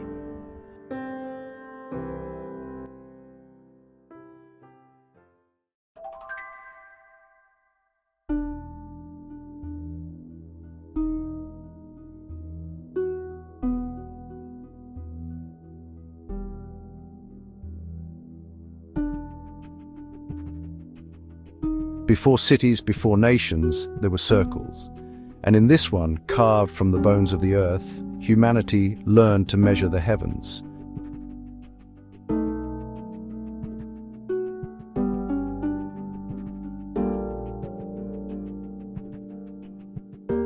How they moved them, we still wonder. But perhaps the greater mystery is why, was it a calendar, a temple, a message for the gods who watched from the stars.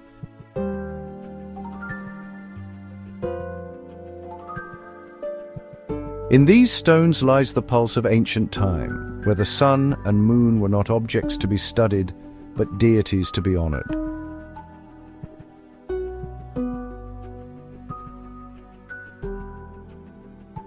Every generation rediscovers Stonehenge and sees its own reflection there. Mystery, precision, belief. It endures because it refuses to explain itself. Close up on a single weathered stone, wind hums through the plain, a slow fade to a glowing sunrise between the lintels.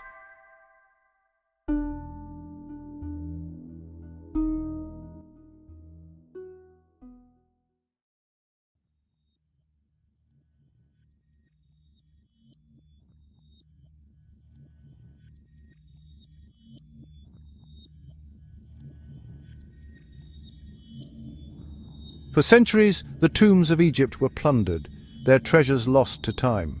But on this day one remained, untouched, waiting for its story to return to light. I think we've found it.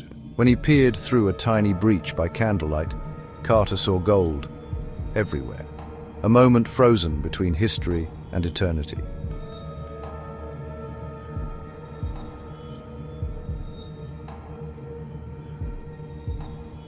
But with discovery came whispers of a curse. Within months, Lord Carnarvon, Carter's boss, was dead. The newspapers screamed, "The Pharaoh's revenge!"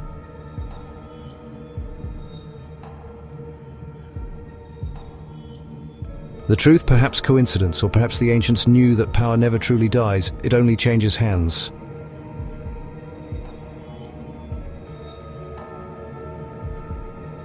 Tutankhamun's tomb was not just a discovery, it was a reminder that the line between reverence and greed is as thin as a grain of sand.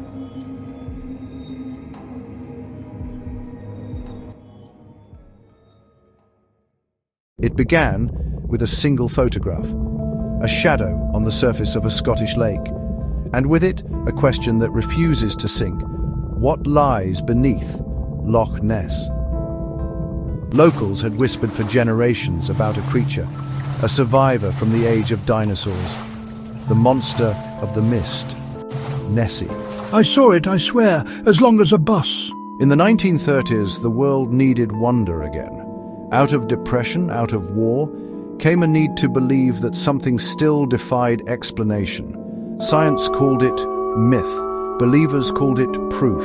But even today, when the fog curls low and the water holds its breath, people still wait for the ripple. Maybe Nessie isn't real, or maybe she's more than a creature, a reflection of us. Our endless hunger for mystery, for the unknown, for hope.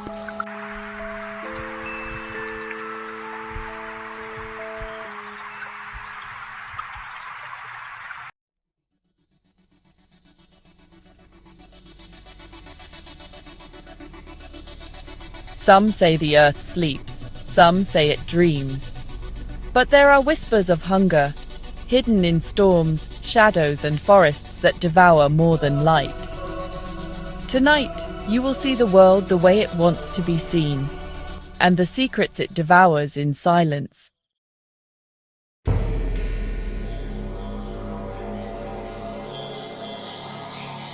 The morning the towers fell, the sky itself seemed to tear. No ordinary terror. Something deeper stirred behind the smoke. A shadow moving through the chaos. Watching. Waiting. The world learned that evil can wear a metal mask.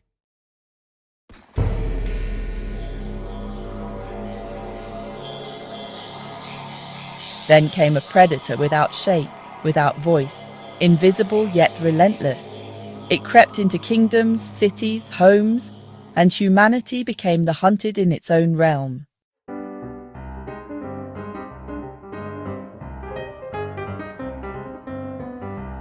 The sea waited patiently. Then, with a single breath, it swallowed entire villages. Some say the water remembered ancient wrongs. Others say it simply hungered for more.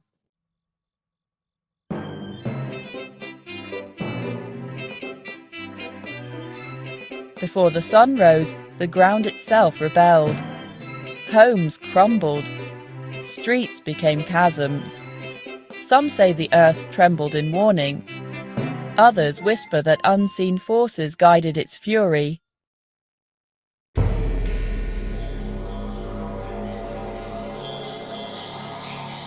Deep in the Pacific, a hidden mountain awoke. Its roar reached the skies, and the world shivered as if sensing a force no human should touch.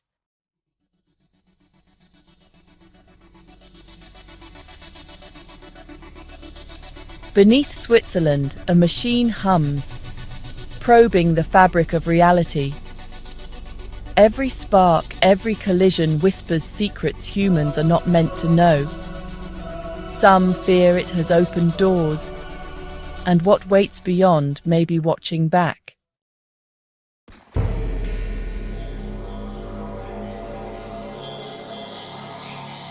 In Euro, the heavens bleed fish instead of rain. Some say it is magic, some say a curse. But the earth knows what falls, and what is hunted will eventually be caught.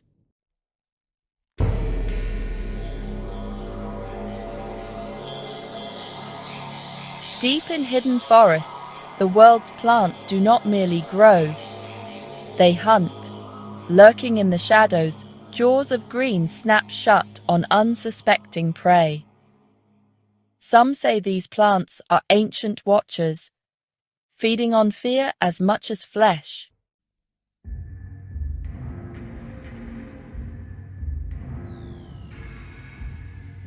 Millions of wings darken the sky, following a path older than kingdoms.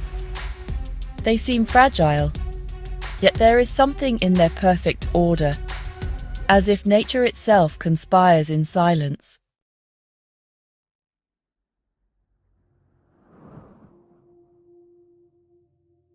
Billions of mouths rise from the horizon, a living shadow, devouring everything in its path. Some whisper that the locusts are agents, messengers of a hunger older than humans.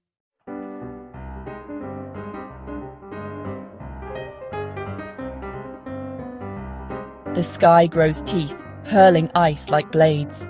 Even stone and steel tremble.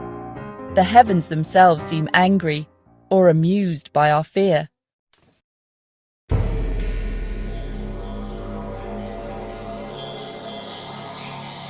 You have seen but glimpses of the earth's hunger. It watches, it waits, it consumes, not only flesh, but secrets, fear, and the unwary. And somewhere in the shadows it smiles, for the next prey may be you. In the middle of the desert, heat dances above the sand. A lake appears, glimmering in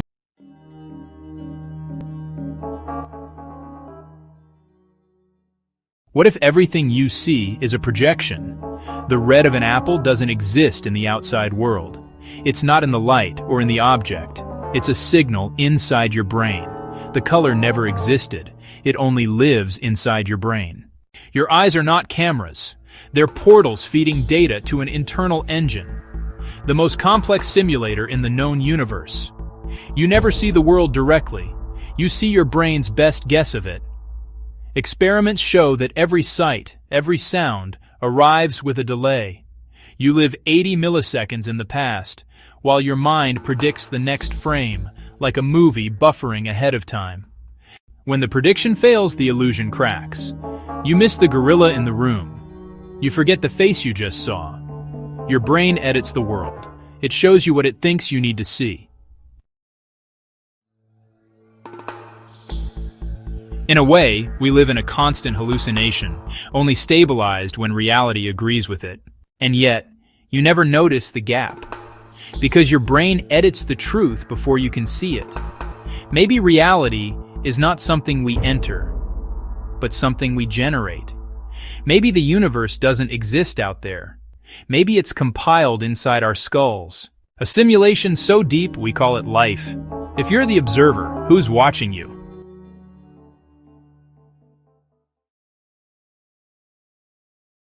I'm sure you've heard the news. Timelines are acting up again. Deja vu, Mandela effect, days repeating. What if these glitches mean reality isn't what we think? Science says deja vu is just your brain misfiring, a memory loop. But what if it's a brief sync between two versions of you? Millions swear they remember the Berenstein Bears, not Berenstain. The Mandela effect, proof of collective memory, or a timeline overwritten? In 1985, a whole town lived the same day twice. Every diary matched, every clock reset. Maybe our memories aren't broken. Maybe reality itself is updating. So next time your memories don't match the world, ask yourself, which reality are you in? You probably think you're the same person wherever you go. But pay attention. Notice how you shift. Your voice, your posture, even your thoughts, depending on who's in the room. It feels like there's a true you at the center. But is there? Neuroscience says, not really. My brain is less like a single conductor and more like a parliament, a crowd of different voices, each grabbing the mic when the moment demands. There's no one self, just modules swapping in and out, arguing over what matters. And philosophers? They've been onto this for centuries. Buddhism calls it anatta, no self. Neuroscientists echo this now. The I in my head is just a story, stitched together from memory and habit, always a little bit edited, always a little out of sync. Take the story of the disappearing painter. She paints her own face every day, but every painting looks like a stranger. Her doctors find nothing wrong. Maybe her brain just stopped smoothing out the glitches. Maybe she's seeing the shifting self the way it really is, unstable, constantly in flux. Even a mirror can't show you the real you. What you see is already half a second old, a delayed reflection, filtered by your mind. If your smile arrives before your face moves, which is you, the cause or the effect? So here's the twist. You are not a fixed identity. You're the sum of your moments, rendered on demand, like a story your brain tells to make sense of the world. And every story, even yours, is a beautiful illusion. Who are you really? Maybe the truest answer is whoever you need to be, right now. Imagine living inside a beautiful prison. Every wall is painted with your favorite memories. Joy, laughter, the warmth of childhood. But every so often, a crack appears. A flicker. Comfort. It's the first layer of control. See, your mind isn't a detective. It's a bodyguard. When something threatens what you believe, your brain fights back, not to find what's real, but to preserve what's safe. This is cognitive dissonance, a firewall in your head, built from denial and hope. We love stories about waking up, the red pill, the blue pill, but in reality, we don't choose truth because it's brave or noble. We only reach for it when the illusion becomes unbearable. Most of us would rather stay asleep, as long as the dream is sweet. Consider the astronaut, drifting above Earth for months. Looking down, they say our planet feels fake, too perfect, almost rendered, like a memory inside a simulation. Distance reveals distortion. Step outside the system, and its edges become painfully clear. The truth? It doesn't set you free, it resets you. It strips away your comfort, your certainty, the stories you told yourself to sleep at night. And what's left is silence. But in that silence, you finally hear what's real. Not the easy answers, not the beautiful lies. Just the world, raw, unfiltered and honest. Truth isn't a gift, it's a collapse. But sometimes the only way out of the simulation is through the pain of waking up. So ask yourself, do you want comfort or clarity? Pause. Fade. You wake up. The light feels real. The air carries that chilly promise of morning. But so did the last dream, didn't it? How do you know you've really woken up? See, neuroscience has a sneaky sense of humor. It says, your brain never really stops spinning reality, even when you're fast asleep. The same neural fireworks that light up when you look at the world, fire up when you dream it. Your mind doesn't care if it's making things up or reporting what's real. It just believes the strongest signal. So what decides if a world is true? Agreement. If I see a chair and you see a chair, we call that reality. If I see it alone, it's a dream. But both stories are told by the same narrator, my mind. Let's look at something wild. In 2011, in Berlin, a woman kept dreaming her apartment was subtly rearranged, over and over. Months later, she reorganized her furniture and waking life to match the dream. And just like that, her déjà vu vanished. Did her dream predict her reality, or did it create it? Now imagine this. Every night, billions of people dream, building entire worlds out of memory and emotion. Where do all those worlds go? Maybe waking life is just the one dream we all agreed to share. But sometimes perception cracks. Walk down an ordinary street. Suddenly buildings breathe, colors melt, faces blur into abstraction. When perception collapses, the world doesn't disappear. It multiplies. So, you wake up. Again. Same room, same light, same sound. Did you really leave the dream? Or just dive into a deeper layer? I whisper to myself, I think I've been here before. But here's the twist. You never wake up from the dream. You just dream that you did. Fade to white static, then silence.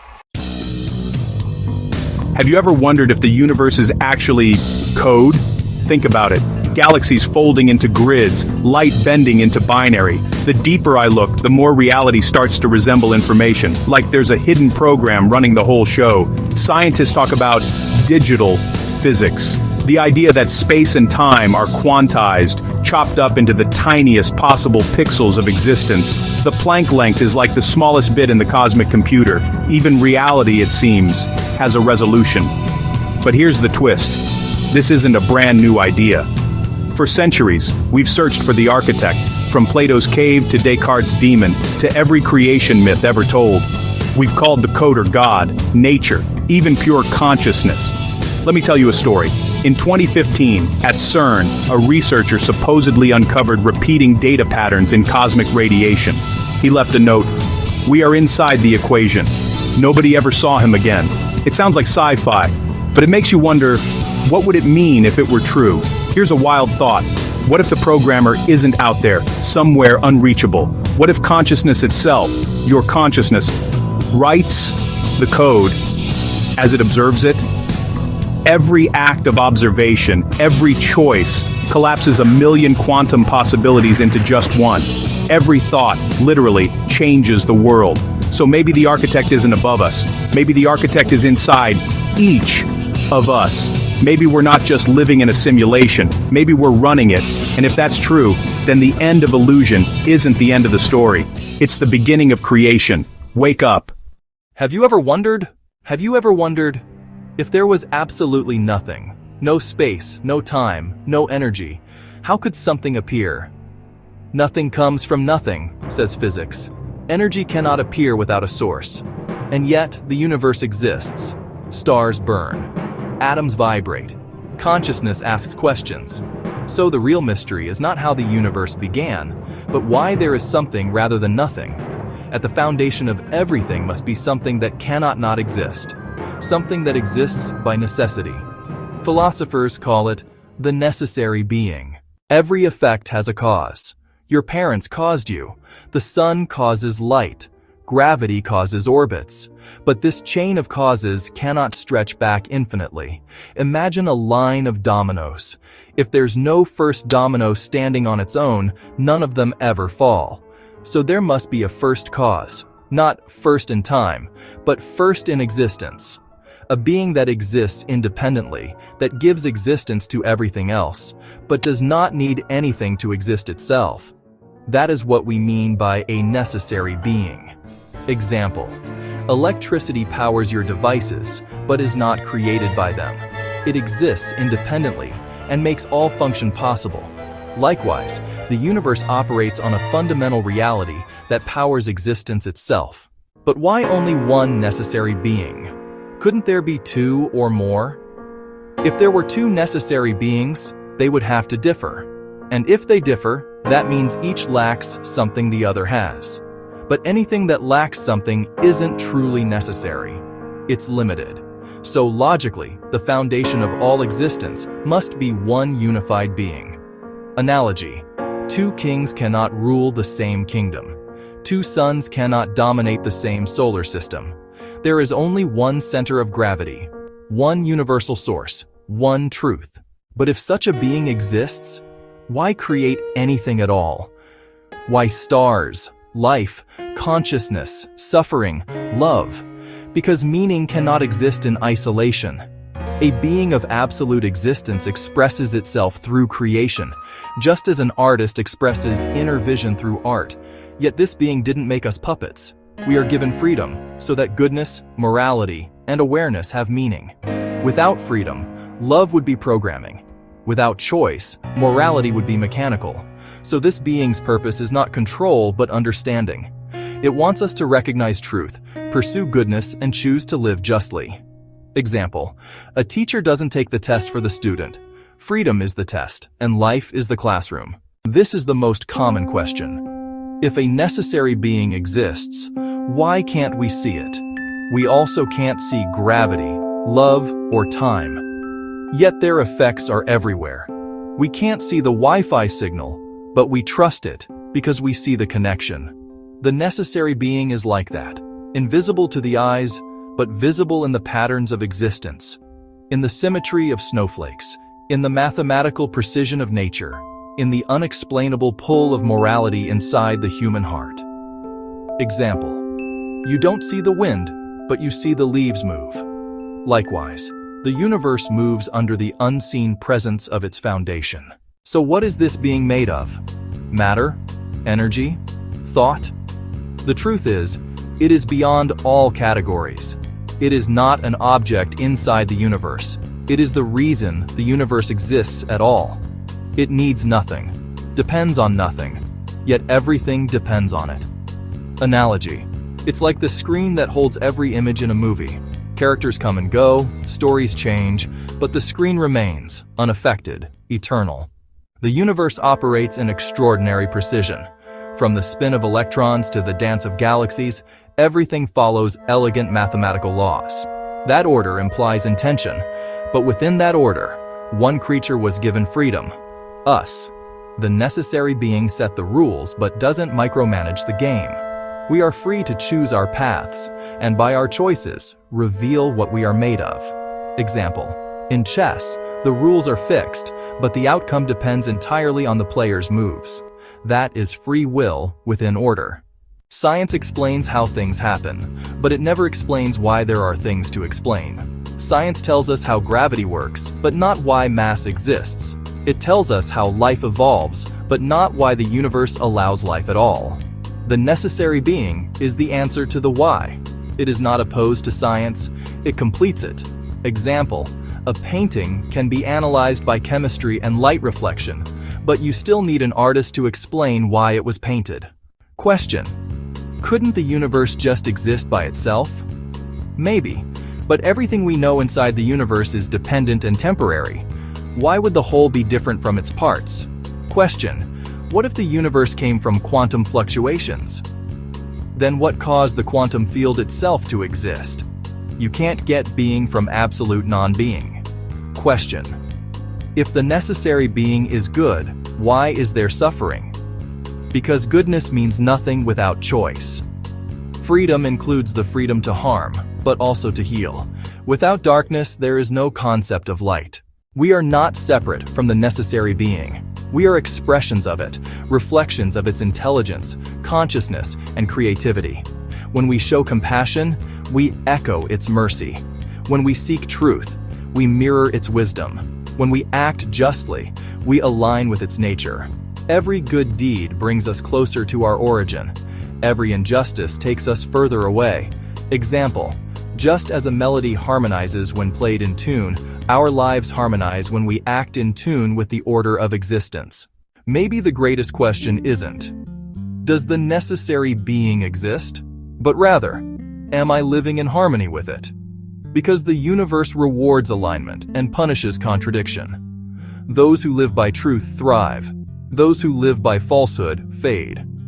Perhaps the ultimate reality is this: the necessary being is not only the cause of existence, it is the meaning of existence itself.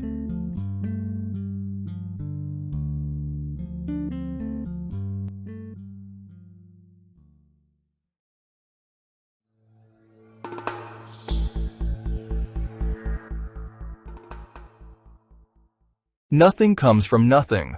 The necessary being is not only the cause of existence, it is the meaning of existence itself.